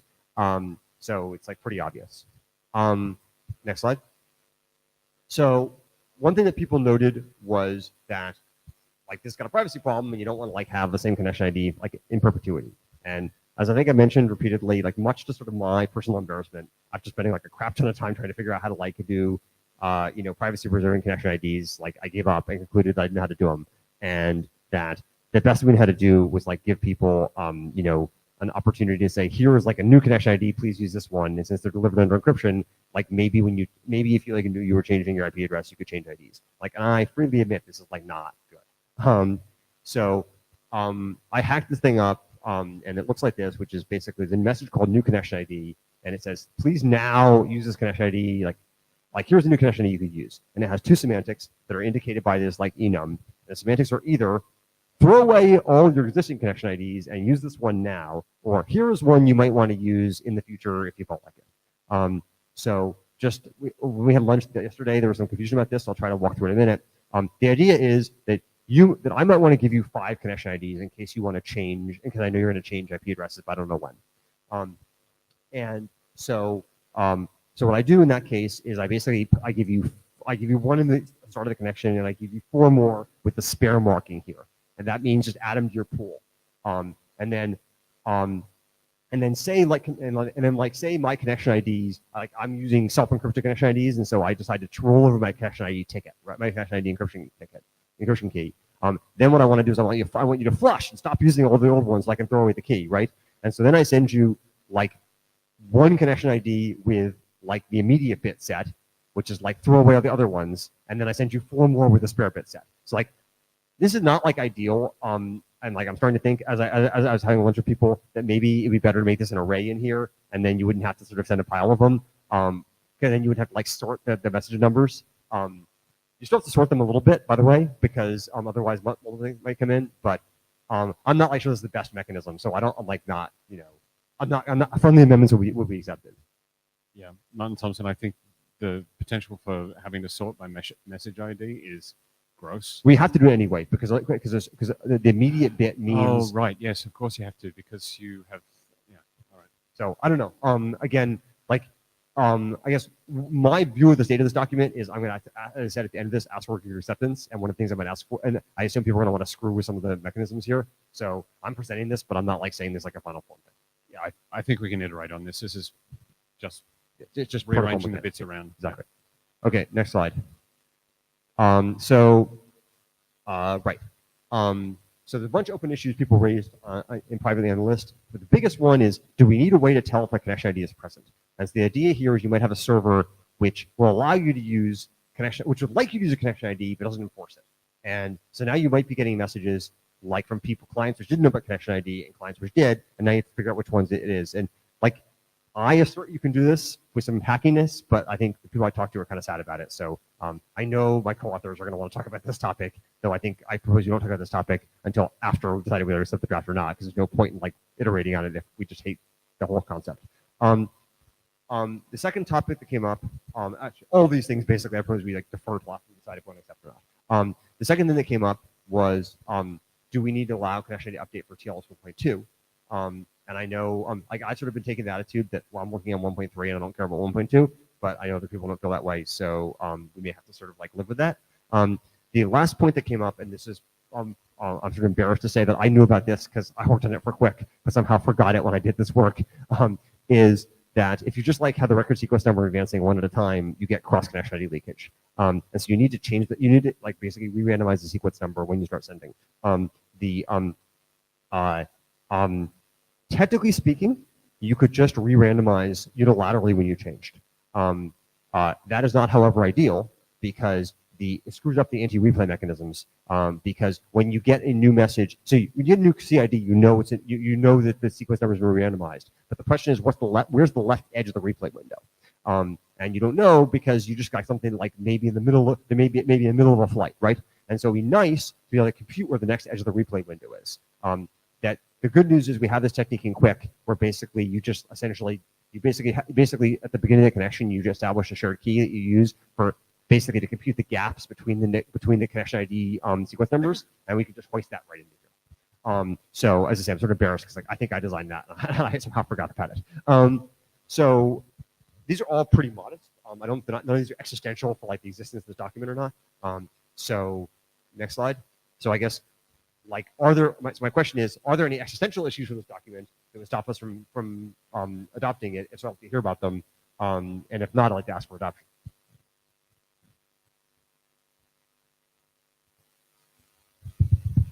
Okay, anybody have any issues? Yeah, how many people have read the document? Okay.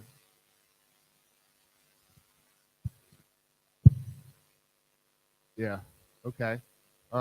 Thanks. Anybody have any issues that they want to bring up now about adopting the document? Tobias Gondrom, Huawei.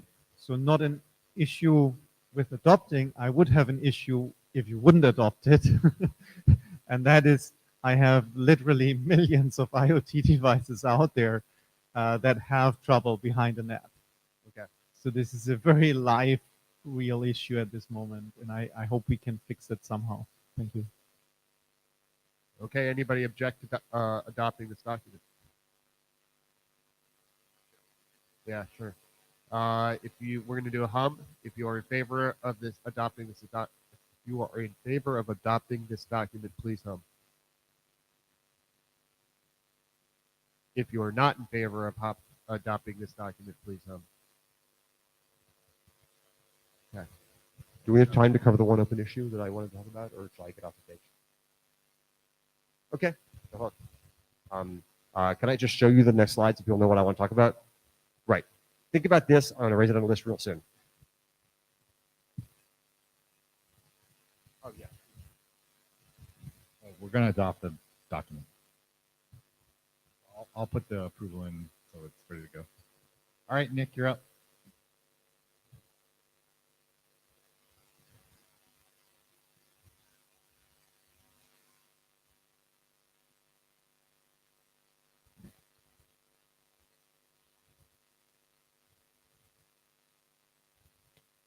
Hello, I'm going to talk today about exported authenticators. Next slide, please.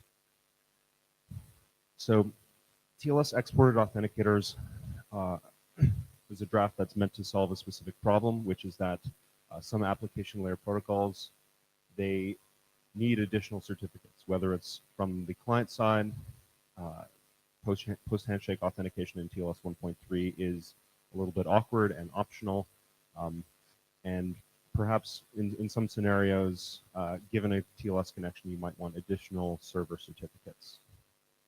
Next slide, please.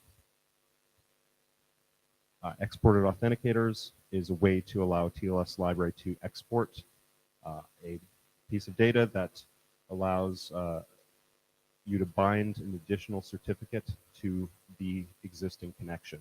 And this can be done on the client side or the server side. The structure of this blob is defined in the document. It looks very much like a server hello series of messages: certificate, certificate verify, and finish. Next slide, please. This was proposed at IETF 96, adopted at 98, and we've had implementations since then that have worked. Since IETF 99, we've had some small minor cosmetic changes to the draft. At the last IETF, we discussed this, and the discussion was that this perhaps needed some academic review or some sort of formal analysis before moving to last call. Next, please. So in the meantime, Cass Kramers and Jonathan Hoyland from Oxford have created a preliminary Tamarin model to prove the security of export authenticators in the context of HTTP2 additional certs.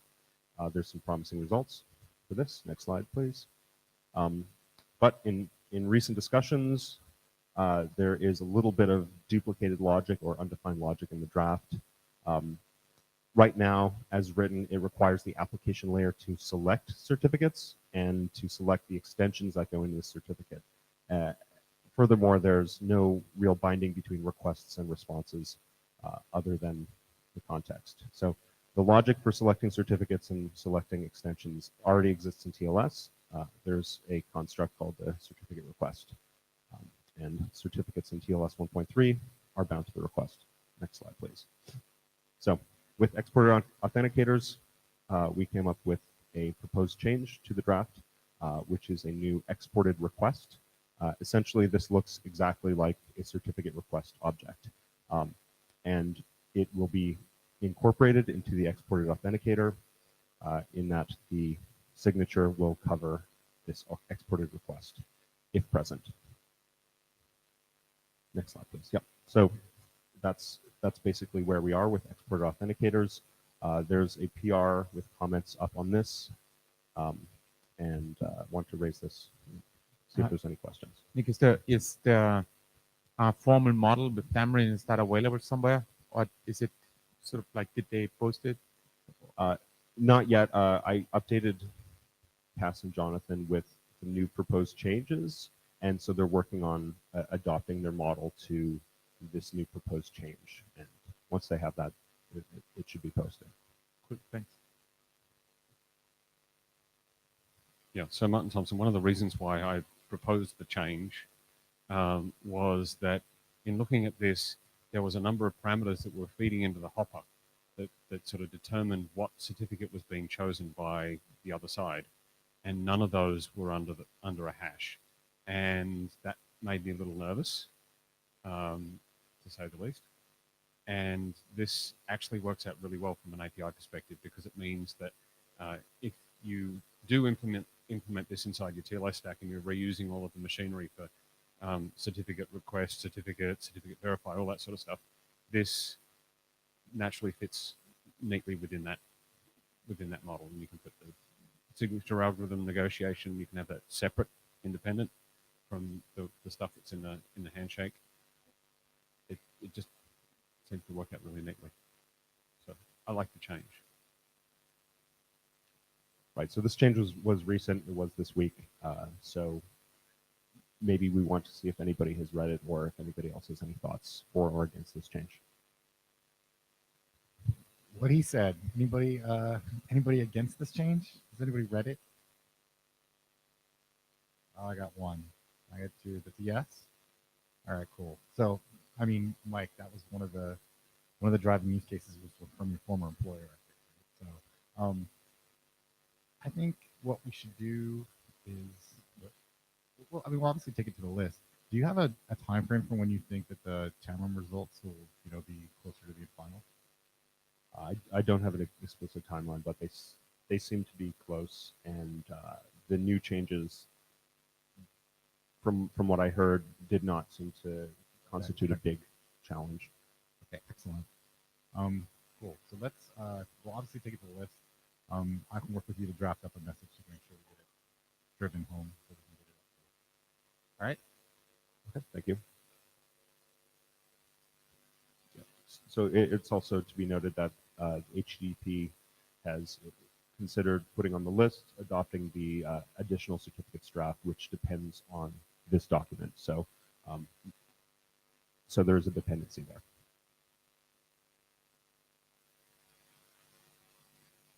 Thanks. Stephen Farr, just a quick question. So you're using the certificate request, which, if I remember rightly, that's the old one that allows you to specify algorithms or by CA. That's right. So the TLS-13 certificate request, which is just a context and a series of extensions. Oh, okay. Got it. The new one.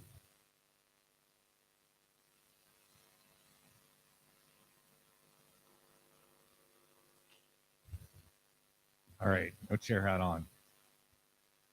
So I tried to get one of you guys to write this draft, and nobody did. So Joe and I volunteered to write a draft that basically went through and looks at all of the IANA registries, and we need to update them. I want to make sure this isn't a blocking thing for TLS 1.3, so let's get this in gear and get it done. So just talking about the draft. Next. I wasn't sure how much time we were going to have, how long the TLS discussions were going to go, so this is the quick don't bury the lead. This is basically what I want to do. So we got time. Let's go into the next slide. These are the changes that we made. I mean, the big one was refactoring. So essentially the it's been growing as we put in registry. And the rationale was in the introduction, and it seemed like it would be better to put the rationale for each one of the changes in each of the sections. So we did that. We decided that since we've got this recommended column, we would probably better actually explain what it's there for. Then we did did a thing on the list where we figured that we would remove the CCNet cipher suites from the recommended column. They can still be used, they just won't be in the recommended column. We obviously needed to add security considerations, and basically we took the warnings that we had for the cipher suites and added them to every crypto-related registry. Basically, it says, warning, don't be an idiot and just implement these things blindly, actually look at the algorithm. And we added expert review to the supported groups. And that's really it. So this is mainly a big procedural document. So we're at the point now, next, there's no really open issues in the GitHub repo. So our theory is next. Get Kathleen to start her AD review. Stephen Farrell has kindly offered to shepherd it for us because obviously we can't shepherd our own document. So I'll work with him to get a shepherd review in, and we can get this going. And that's it. Any comments? How many folks have read the document? I mean, I'll be honest. I suspect that really what's going to happen is the GenArt review is going to uncover some things because that's what they do. They look at like they care about things like IANA registries. I don't really think that any of you are IANA experts on the registries, so I'm kind of okay with that actually. Yeah.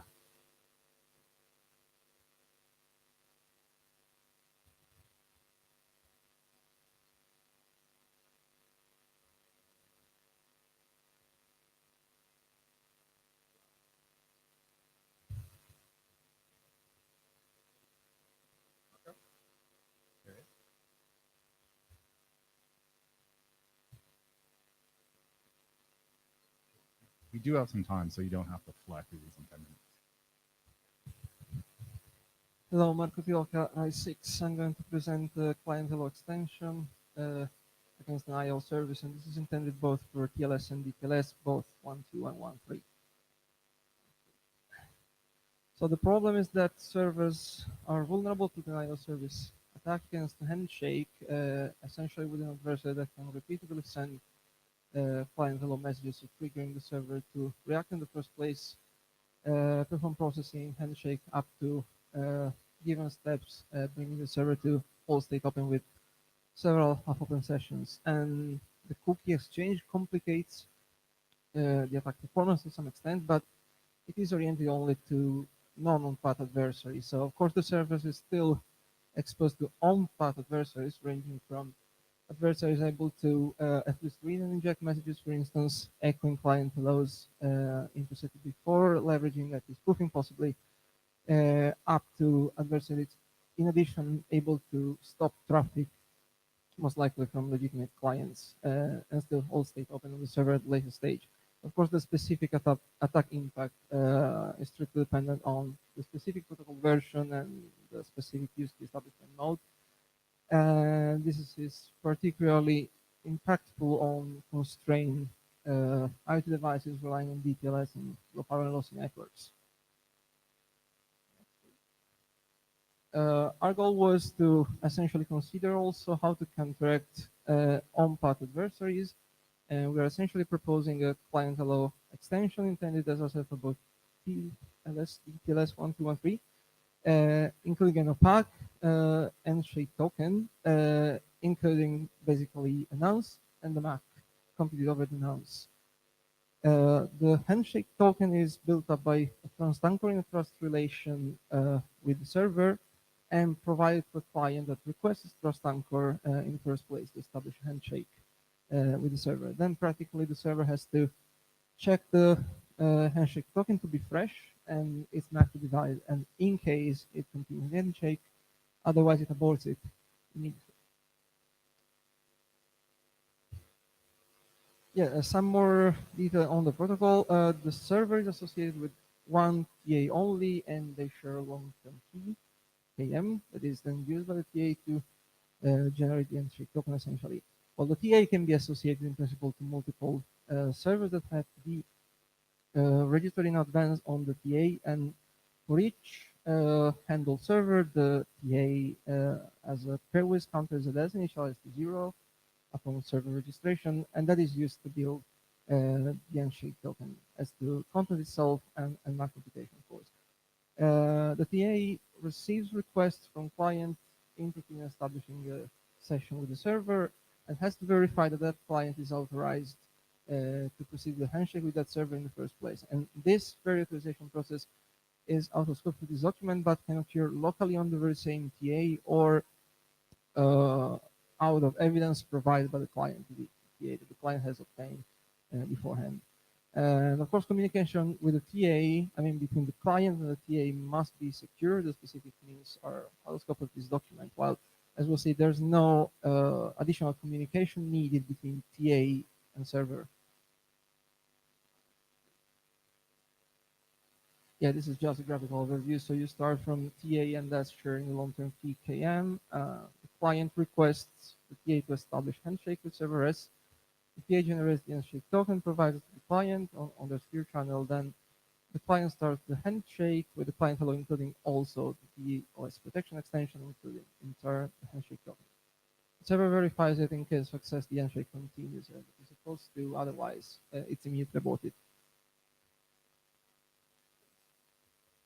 some more detail step by step. So the client contacts the TA, asks for status integration with us. Then the TA considers the counters at us as token nonce and computes a MAC on the action of that token nonce as an HMAC using the long-term key KM shared with the server.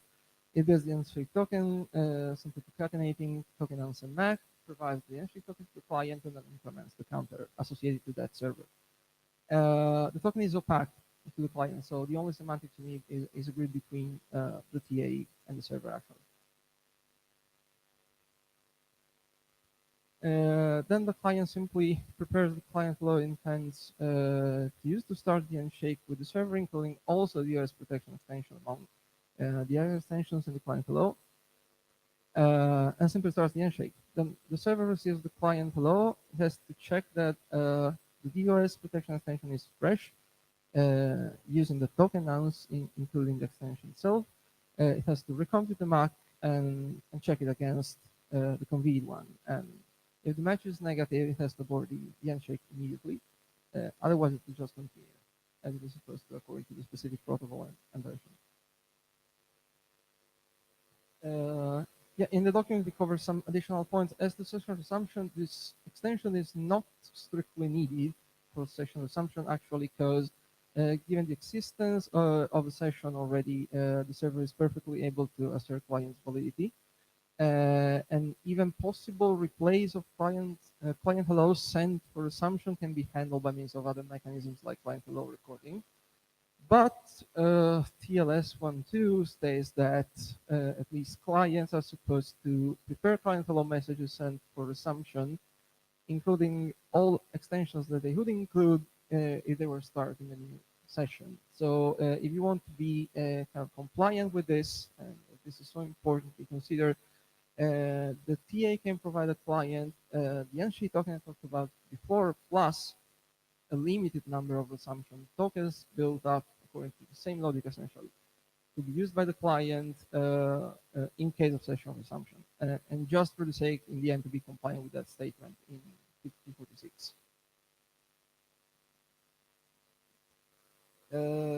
Plus, as I mentioned, when processing the extension, the server is supposed to check that the extension is fresh and presumably using the token nonce, including the extension. In the draft, we propose a possible approach to do that based on sliding window, and of course, it's up to you to arrange a window of proper size so that you can trade off detection accuracy of the play client hello messages and the memory overhead on the server. Plus, of course, it may take a long time, but eventually the counter ZS on the server wraps around, and in that case, of course, you don't want to reuse KM nonce pairs to generate handshake tokens for requesting clients. So when that happens, the TA must revoke the long-term key with the server, and the specific way you do that is out of scope. Plus, we recommend the TA to enforce a rate limit in issuing nonces or essentially handshake tokens to requested clients to avoid that even legitimate clients can quickly consume the non-space associated with a given server at the same time and serve other requesting clients. Yeah, there's a related document actually in the ACE working group working on an authorization framework for constrained environments where details about the transport protocols or the security protocols to be used are left to separate documents called profiles. And there's especially the DTLS profile for such framework that in the latest version has acknowledged the problem and is pointing at this document as a possible approach to address it. That is quite easy to achieve in that profile, by the way, because it is sufficient that the authorization server in the framework acts as a trust anchor of this approach. Yes, the next step. This version is actually a major revision of the previous one we submitted for Prague. The overall approach is of course the same, but we have quite a lot simplified the design and improved the threat model consideration, mostly out of a review we got from Eric. Thanks again for that. But of course, other feedback review are very, very welcome. And this activity was also considered within an EU project about security in smart grids, where we produced also proof of concept implementation of this approach on details 1.2 in California and Scandinavia. That implementation is aligned to the design described in version 0. So now our next step is, of course, to align that implementation to version 1 of the draft. Thank you. Ben Kaduk. So I've actually read the draft a couple times. I read it a couple weeks ago and then again a couple days ago, and it still left me kind of confused. Your talk today helped somewhat, but it sort of seems like the proposal is to make the DTLS server more robust to DOS at the expense of moving that out over to the TA, and the TA is perhaps still susceptible to DOS. So it seems like this is only useful in the case where the DTLS server is sort of under-resourced and the TA server is heavily resourced and is better able to withstand the DOS test. Is that right? The TA is supposed to be heavily resourced. Okay. And then the other thing is that I'm sort of a little concerned about the, not exactly statefulness, but the timeliness. So the client has to get this this token, and it has to use it pretty quickly thereof, because of the way the lack of direct connection between the DTLS server and the TA means that it has to do the sequence number windowing in order to try and detect if these things are valid. And so the DTLS client could get one of these tokens, and then if it doesn't use it for a while, it's stale, and it has to try and get another one. Sure, but the client is interested in the first place to start as soon as possible the session. Plus, it shouldn't be practically a problem if the window size for replay detection and freshness check is wide enough on the server. Sure. I mean, it's just there's got to be some tuning going on there in terms of the various implementation limits and the size of the deployment, and I don't think that's discussed very well in the current text in the document, at least.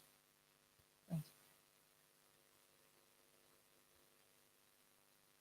Valery Smyslov, West Plus, and I think that your proposal just moves the target of the denial service attack from server to TA, because you said that communication between the client and the TA must be secured, and it's most probably will be the TLS, and so we just move the target from one point to another, isn't it? Comment on that.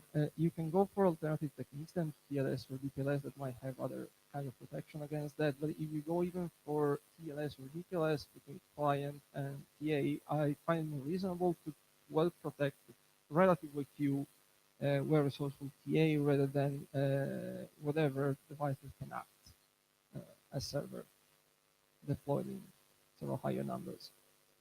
Okay. I just want also to inform you that in IPsec year working group, we have an RFC 8019 for DDoS protection, and it uses a slightly different approach. It is based on client puzzles, proof of work. So it's probably worth to look at this direction too. Thank you. Thank you. Min Pai from Semantic. Look at the slide. You said protocol view server is associated with one TA. So many TAs. Once again, so the server is associated with one TA. Yes. One TA. So does it shift the DOS from a server to the TA? Maybe it's like the same question we talked about before. So you're saying we are moving the problem from the server to the TA, yes? Right. Because you try to protect that attack, and then that shift to that TS now. As I say, sure, you need to secure communication between client and TA as well. You can do that without the means that possibly provide other solutions of their own against that. But even if you go for TLS or DTLS between client and TA, I can fairly assume that it's more reasonable to have relatively few TAs robust to read against that, or easier to protect anyway compared to many more devices that can act at servers. deploy in much greater numbers.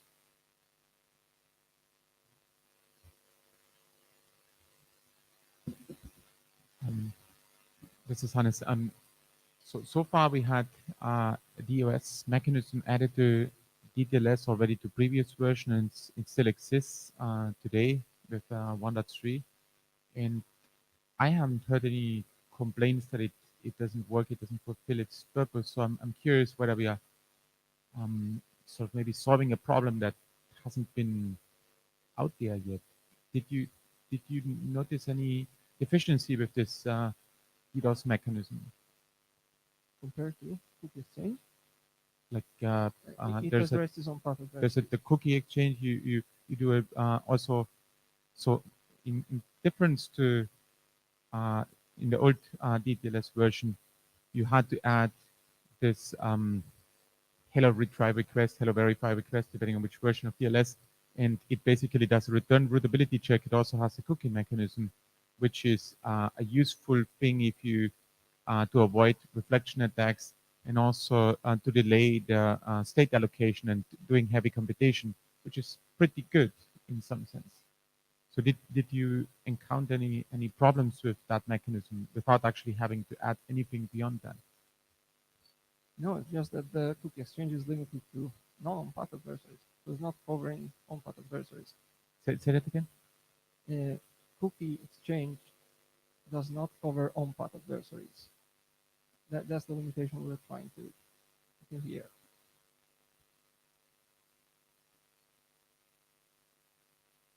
But the two mechanisms can coexist. Yeah. Especially 1.3. Yeah.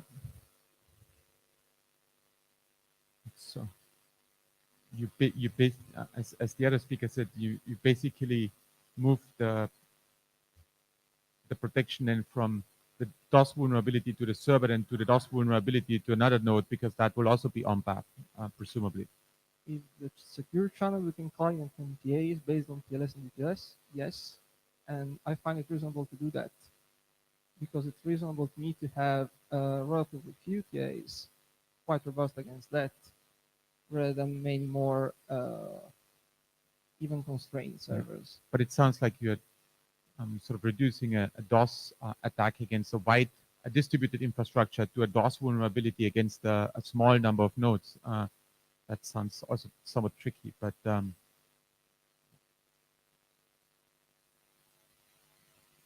so I guess the question is, who has read this draft? Can I have a show of hands? Okay. I won't ask any more questions.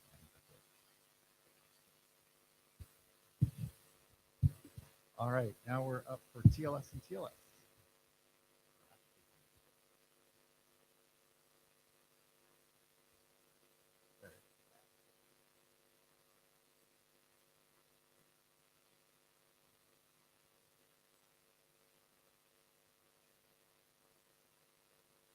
Hey, my name is Owen Creel with Cisco. So myself and Richard and Max have been trying to solve a problem we've seen today in deployments. There's two related drafts. So Hannah's actually on the exact same day on October 30th submitted a similar draft, which is for layer TLS, which is essentially application layer TLS. And there's a related draft as well in the Anima group about bootstrapping. And what we're trying to solve here is a problem that's not explicitly solved in the Anima draft, the Brisky draft.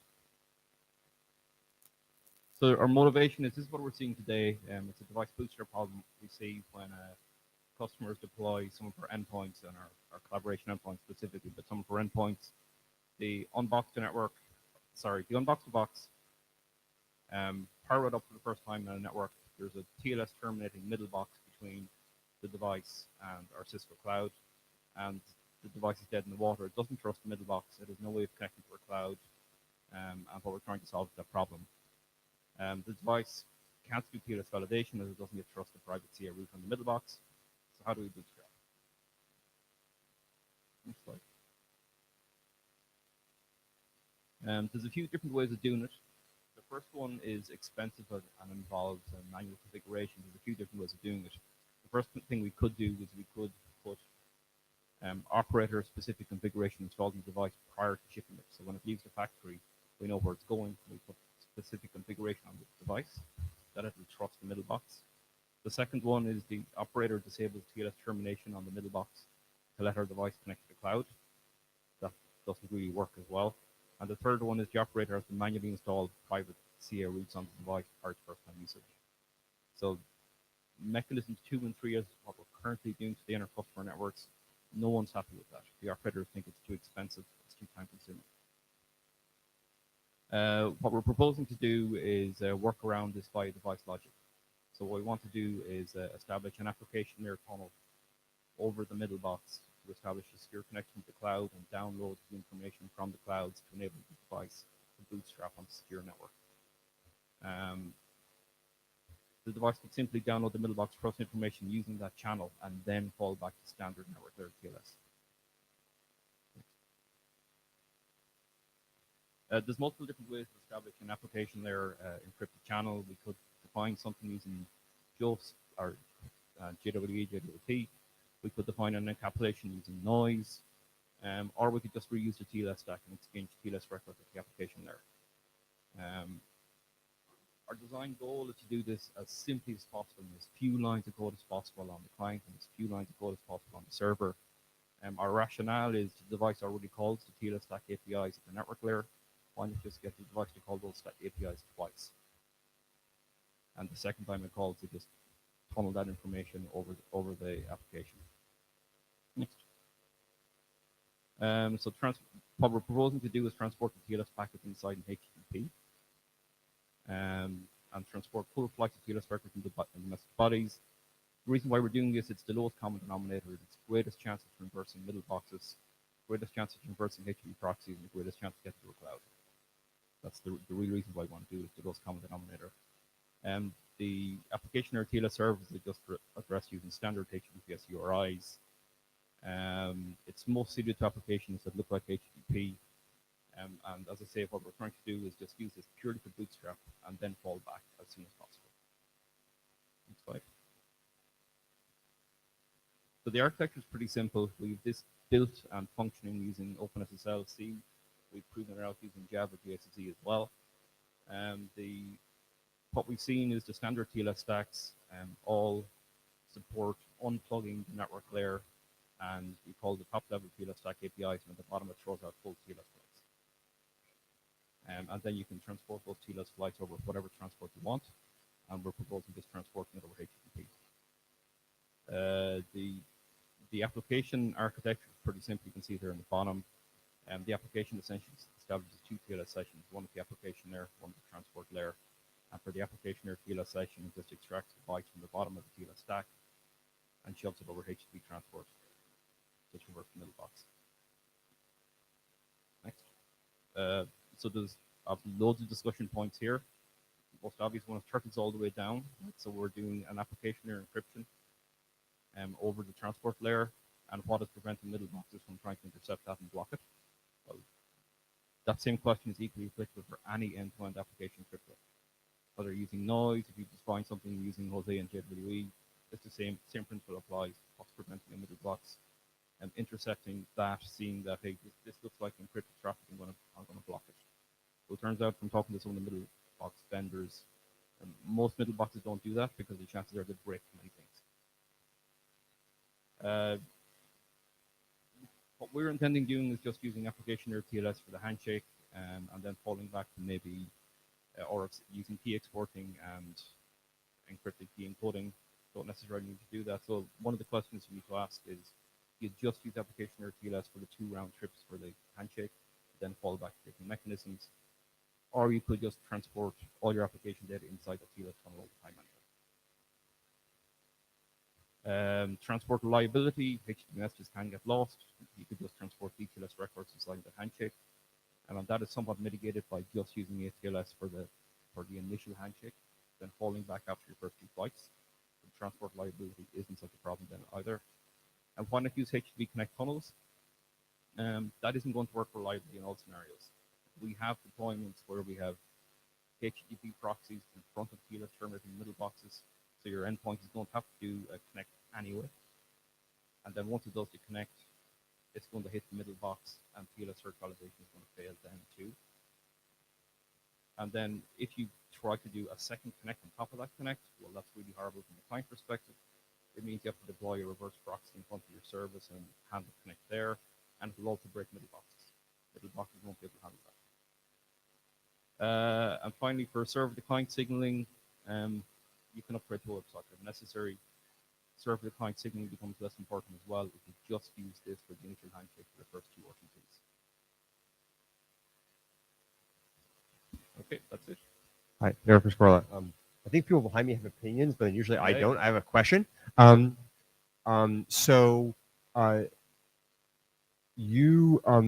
happened? So I mean, so HTTP connections are like the lifetime HTTP connection is like really at the discretion of the server, right? And so you pull up the connection and you start doing this stuff, and then the server tears it down. I'm just trying to figure out what's holding that connection alive.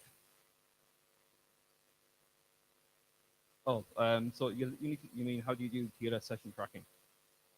Basically, yeah. Yeah. Well, connection tracking, not session tracking, right? And my point is like you. So as I understand this draft, to me, I just missed something. You pull the HTTP connection. You're basically telling the TLS records over HTTP, right? Which is like Mark may not like, but I don't have a problem with. Or at least for the purpose of this, it's not a problem with. My point is, you do that, and then you're like sending some data, and the server's like, yeah, I'm like tired of this connection, and it hangs up the phone, right? And now you have to reconnect. And when you reconnect, like you're just back, like you're back to square one, right? Huh? I mean, you could do that. I'm just trying to figure out what is what is the mechanism that do you not care if the TLS connection survives past the termination of the HTTP connection, or do you have? Well, what you need to ensure is that session state on the server survives until you finish your two RTPs and establish your TLS connection, right? And then you can do the exporting. If you're going to do the exporter thing, right? Yeah. But if you're not going to do the exporting thing, then I actually think you may need TLS con ID to basically connect you when you come back, right? Well, there's loads of ways of doing session affinity anyway. Loads of services do that. Loads of standard ways of doing session affinity. Session what? Affinity. You have to make sure that you hit the same virtual machine for your session. It's not a matter of affinity. It's a matter of from the TLS perspective, when you reconnect to the server, right? So you can just say the lifetime of the TLS connection is bound to the lifetime of the HTTP channel, right? But that's like not really great because what you really would like to have is like that there's no logical connection between the HTTP connection and the TLS connection. And then when you if the HTTP connection gets torn down, you don't have to do a resumption. You just do something else. You just basically say, well, here's like record number 322, and I just said 321, right? And so I'm just trying to figure out That's one of the reasons why we think it's probably better just to use the application of TLS just for doing the first two round trips, and then do the exporting. So that might also be fine. I guess I'm just trying to figure out like that's definitely one thing you could say. The other thing you could say is they could use details con ID or something like that. Mark Nottingham, is that good enough? Like this? Yeah. Oh wow. Okay. So we have a number of efforts in the IETF currently or coming up that are describing how to do things over HTTP. And there's existing advice for that in BCP 56 bis. And we just adopted in the HTTP working group a revision of that, a fairly substantial revision. Yeah. This is probably one of the more flagrant cases there. And so I'm warning you, it's going to be looked at through that lens if you adopt this. I think as an organization, we probably need to work through how we use HTTP a bit more before we get to such an advanced state. HTTP, for better or worse, is becoming to be regarded as a transport by people. I mean, hey, the next version of HTTP is being defined in the transport area. So I don't know if that's good or not. But I think that there are a number of problems here. Having said all that, there is a discussion in the HTTP working group right now about how to negotiate to open up effectively a new tunnel in an HTTP2 and upwards connection. And I think you'd have a much more positive engagement if you went through that kind of route. I've seen the mail thread about connection potentially using defining a tunnel method. And the exact mechanism is, I think, they're TBD. But yeah, that's right. Sure. Yeah, I've read that, and that is definitely relevant to the brain that comes out, and maybe that is more appropriate. But let me ask, throw this back to you. Let me ask you a question, right? So, like our opening statement to our customers with this proposal, right? Our opening statement to our customers is well, they ask us how do you bootstrap. Well, the first thing we do is turn off the search validation of the network and hop over. And we have to Sorry, I can't quite hear you. Our opening statement is we turn off TLS search validation of the network. Right? Straight away, that's how it sets off warning bells, right? So as well we're it just should. So our motivation for this is to be able to point our customers to a standard mechanism of establishing an end-to-end application or crypto session, and maybe a HTTP funnel mechanism will be the right way to do it, but we're just trying to figure out what is the right way to do it. Are the middle boxes just curious? Are the middle boxes interposed usually, just on port 443, or so? Can you just use a different port, or are they going to be blocked? Generally, the ports will be blocked. Okay. Right, so different ports. So that's why, like, 443 is the lowest common denominator. Yeah. It's most likely to allow us to do this without having to do horribly manual configuration. Right. And I think there's a bigger discussion that I think needs to happen here, and it's happened in various ways in the past about how we feel about firewall traversal and different mechanisms thereby. Yeah. Okay. It's whether there's the flat world versus round world argument, right? Mohit, so I'm still trying to understand, like, what's the problem that you're trying to solve. Is like you have a middle box that doesn't know anything about this unboxed client, and you unbox it, and now it wants to connect to some application server from where it will get credentials for the middle box. Am I right? Correct. Not necessarily credentials to the middle box. Or some sort of information. The private CA route was at the customer box. So it can establish a connection to the middle box. Right. So I have no information about the middle box yet, but I will connect to a server and get some information about this middle box. Yes. So, like, since the middle box doesn't know anything about this new device that you just unboxed, why would it allow you to connect to any application server? Like, well, so you're assuming that it will allow some HTTP traffic to go through for you to do the TLS handshake. Yeah. So what we are seeing is we have customers who have network segments where they will let traffic out. So I think maybe you need to look at other possible solutions for doing this, and how probably other networks do this is they do it even a layer below IP, so they use EAP, and you can do radius tunneling to any server on the cloud wherever you want to, and send the information about the middle box you want to. I'm just throwing a new idea at you, because Sure. most gateways do this authentication, right? They do use EAP, and they do use some backend like radius or diameter. Wouldn't that be the better approach to do it than pushing it even further up? Because I don't know anything about this new device that has just been unboxed. So I will only allow it to connect to some server for a little while until it gets credentials to authenticate to me. Sure. If you're talking about some of the radius and diameter stuff, you need to think about how tightly integrated are the services running in the customer network. Sorry, I can't hear you. Could you speak? Sorry. If you're talking about radius or diameter or anything like that, you need to think about how tightly integrated are the servers running on the premise network with the services running in the vendor network in the cloud. So some of those solutions. I mean, you do a peering, and these are things that are already deployed today, and then define whatever EAP method you need to send the information about the middle box. That's up to you. Sure, it's certainly worth looking at. And I would be happy to help you, because this is something that I have looked into in the past. So maybe we can take this offline. Yeah, let's take it offline.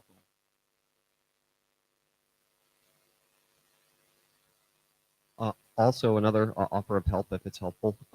First, thank you to everyone involved in the Anima Brewski work, having done credential provisioning in factory, queue provisioning for a couple billion devices. I think that's really a good way to go. Also with the middle box hat on though, if we were to expose an interface, or if there were a way that we could sort of authenticate those IoT devices to know that it's just an IoT device, and that it's an IoT device just trying to connect to its vendor, and just make a policy change, if it would that be helpful to have something like that built into the protocol as an option, or are these strictly always sort of an adversarial relationship? Well, so that's one of the that is one of the options as well, and it's one of the things kind of alluded to in the deck is what we're currently doing today is we're just telling our customers, well, we're not going to tell you. There's no way of advertising our policy. We're just going to ask our customers to whitelist assist with domains so that our device can get out. Right. So you're doing it based just on domain whitelisting. We're currently just doing it based on domain whitelisting. Would you be open to us working with you to do something a little more surgical and a little safer? Well, so like, well, you've seen Max is one of the names on this draft, right? So, and Max is heavily involved in the Anima, and he's one of the Brisky draft authors as well. And this is one of those specific use cases that isn't explicitly addressed in the Brisky draft. Like, if we do have Brisky compliant networks, then we don't need to do this. Right? Okay, thank you. This is Hannes. So I would like to provide a little bit of motivation why I think your work is useful, and I think why this group should take a look at it and pick up this topic, and also what motivates me to write a very similar document, publish it at the same time. I hang around a lot in these IoT groups, and there, in contrast to this working group, people believe that TLS doesn't provide enough security in terms of end-to-end security, so that they would like to extend it even further. And the consequence of that is that the proponents are designing a TLS-like protocol at the application layer, totally from scratch, basically with the same design principles. And that led me to believe that why can't we just reuse the same mechanisms just at the higher layer as well? And the use case I'm looking at is not necessarily HTTP, of course, but co-op and deployments where you have segments along the end-to-end path, which may in some cases not even IP, like you start from a Bluetooth low energy device and go to a smartphone and so on and so on. And it turns out, similar to your experience, that doing that is actually not just possible, it's actually fairly easy and requires very little standardization overhead. So I think this is, I appreciate your effort, and I fully support that. Hi, this is DKG. So I came here this morning to come to the TLS working group, and I didn't realize I was coming to a support group of people who've been assaulted by middle boxes. I appreciate, so this is all a cat and mouse game, yes? I appreciate your mousing efforts. Apparently we need more mouses, but I don't understand where this all stops. I mean, you've already said turtles all the way down as your first discussion point here. And what you've designed looks to me like a generic stream transport over HTTP. And I may be misunderstanding it. I apologize that I have not read your draft. But I'm not sure why this needs to be TLS specific. If what we're designing is a stream transport over TCP, over HTTP, so that we can stuff an encryption layer in there, why does it need to be TLS? Why does it, I mean, yeah, I mean, it's basically, it sounds to me like you want connect so that you can get past middle boxes that are going to be confused by connect and let you through. I just, you know, we can specify all kinds of mouse protocols, and then the cats can get hungrier, and then we can specify more mouse protocols. But I don't know, like, at some point, I don't know where this ends. Do you have a vision for where it ends? Well, I'd like to talk about the Connect stuff, because we really don't think Connect is going to work in all the deployment scenarios that we envisage. Because the cats are already too hungry for Connect. Is that why? Well, let's take it offline. I'll talk about the Connect thing after this, right? Okay. But one of the reasons why we're proposing, like, actually standardizing transporting TLS records is, and also we do intend falling back as soon as we establish trust. Because it's a TLS record, it becomes really, really easy for the middle box to explicitly identify what we're transporting. they will actually be able to look at the byte stream and say that is a TLS record. I know exactly what this And so you transport think is that the doing. middle box that's currently rejecting your TLS records, when they recognize that what No, you're it's actually not, transporting well, is the middle, TLS not records, the middle it'll be box okay? isn't. No, it's not the middle box that's rejecting our TLS records. It's just that our device doesn't trust the middle box. Right? We've no way of trusting the middle box. Right, you're trying to make a TLS record go all the way through to the endpoint past the middle box. And the Correct. TLS middle box is rejecting that connection and substituting its own. Oh, right. Okay. Yes. Yeah. Yeah? Yeah. Yeah. So it's throwing your attempt to connect outbound on the Mhm. floor because Mhm. it's interposing itself. Yes. And you seem to think that I think the point I was trying to make is that the more common case is that when the middle box interposes itself with the TLS layer, it's authenticating under a CA that the device, the client doesn't trust. And so the client drops the connection on the floor. Client, the middle box is happy to let the thing through. Even if the middle box is happy to let the thing through, the client can't verify the server's identity for each UPS, and so it can't actually get out, even if the middle box is okay. right, so I understand that, but what's happening is that the interposing box doesn't want you to make a connection to the endpoint. And what you seem to be proposing is that you'll say, fine, I'll connect via your interposition, and then I'll connect to the endpoint, which surely you'll be okay with. And I don't see how that logic follows. You see what I'm saying? Well, okay. So this is a question for the middle box vendors, for middle box vendors in general. Then, what is their answer to any application or end-to-end crypto? Right. Yeah.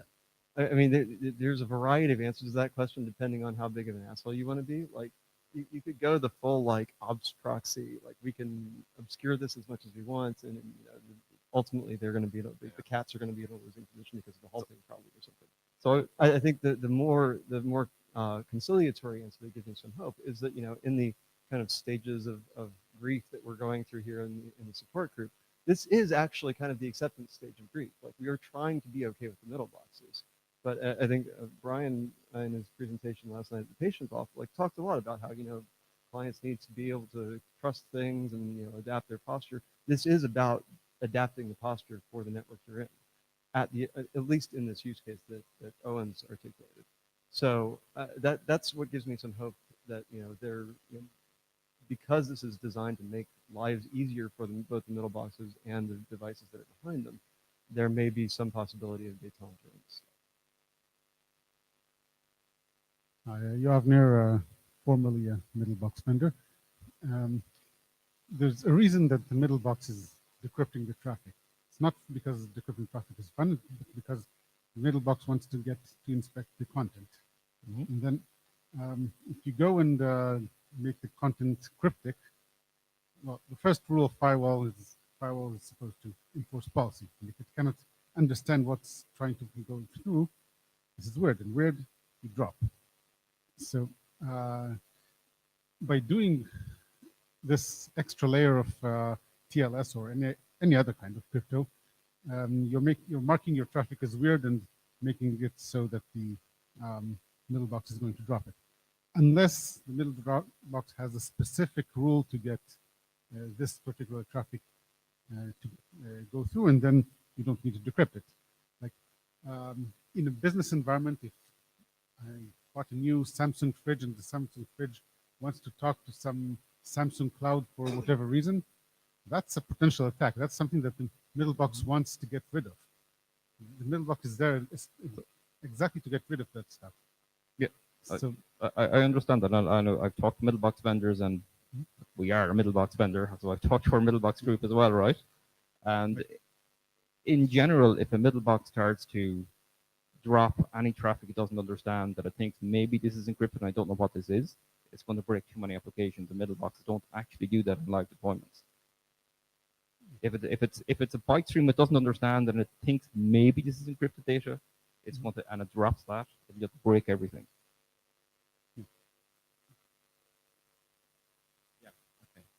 We got to get out of here. Mark Nottingham.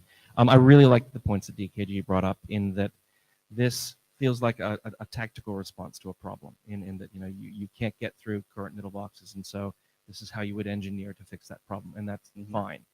But when we standardize that kind of has a different bar. This is implying that it is the appropriate solution for the problem. And you're engineering it this way, as I understand it, because you know it'll get through existing middle boxes, and you're kind of like opting them into that without their engagement. I'd much rather see something with engagement with the middle box community, where you can work out something that's explicit and that has a future, rather than just what feels kind of like hope-based engineering. You're hoping that they won't decide, oh, we're going to block that too. And so yeah, I still have a lot of concerns, and thanks to EKG for that perspective.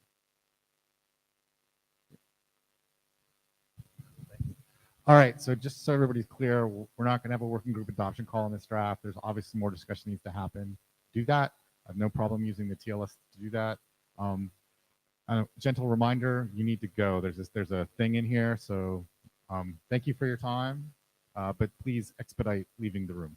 Thank you.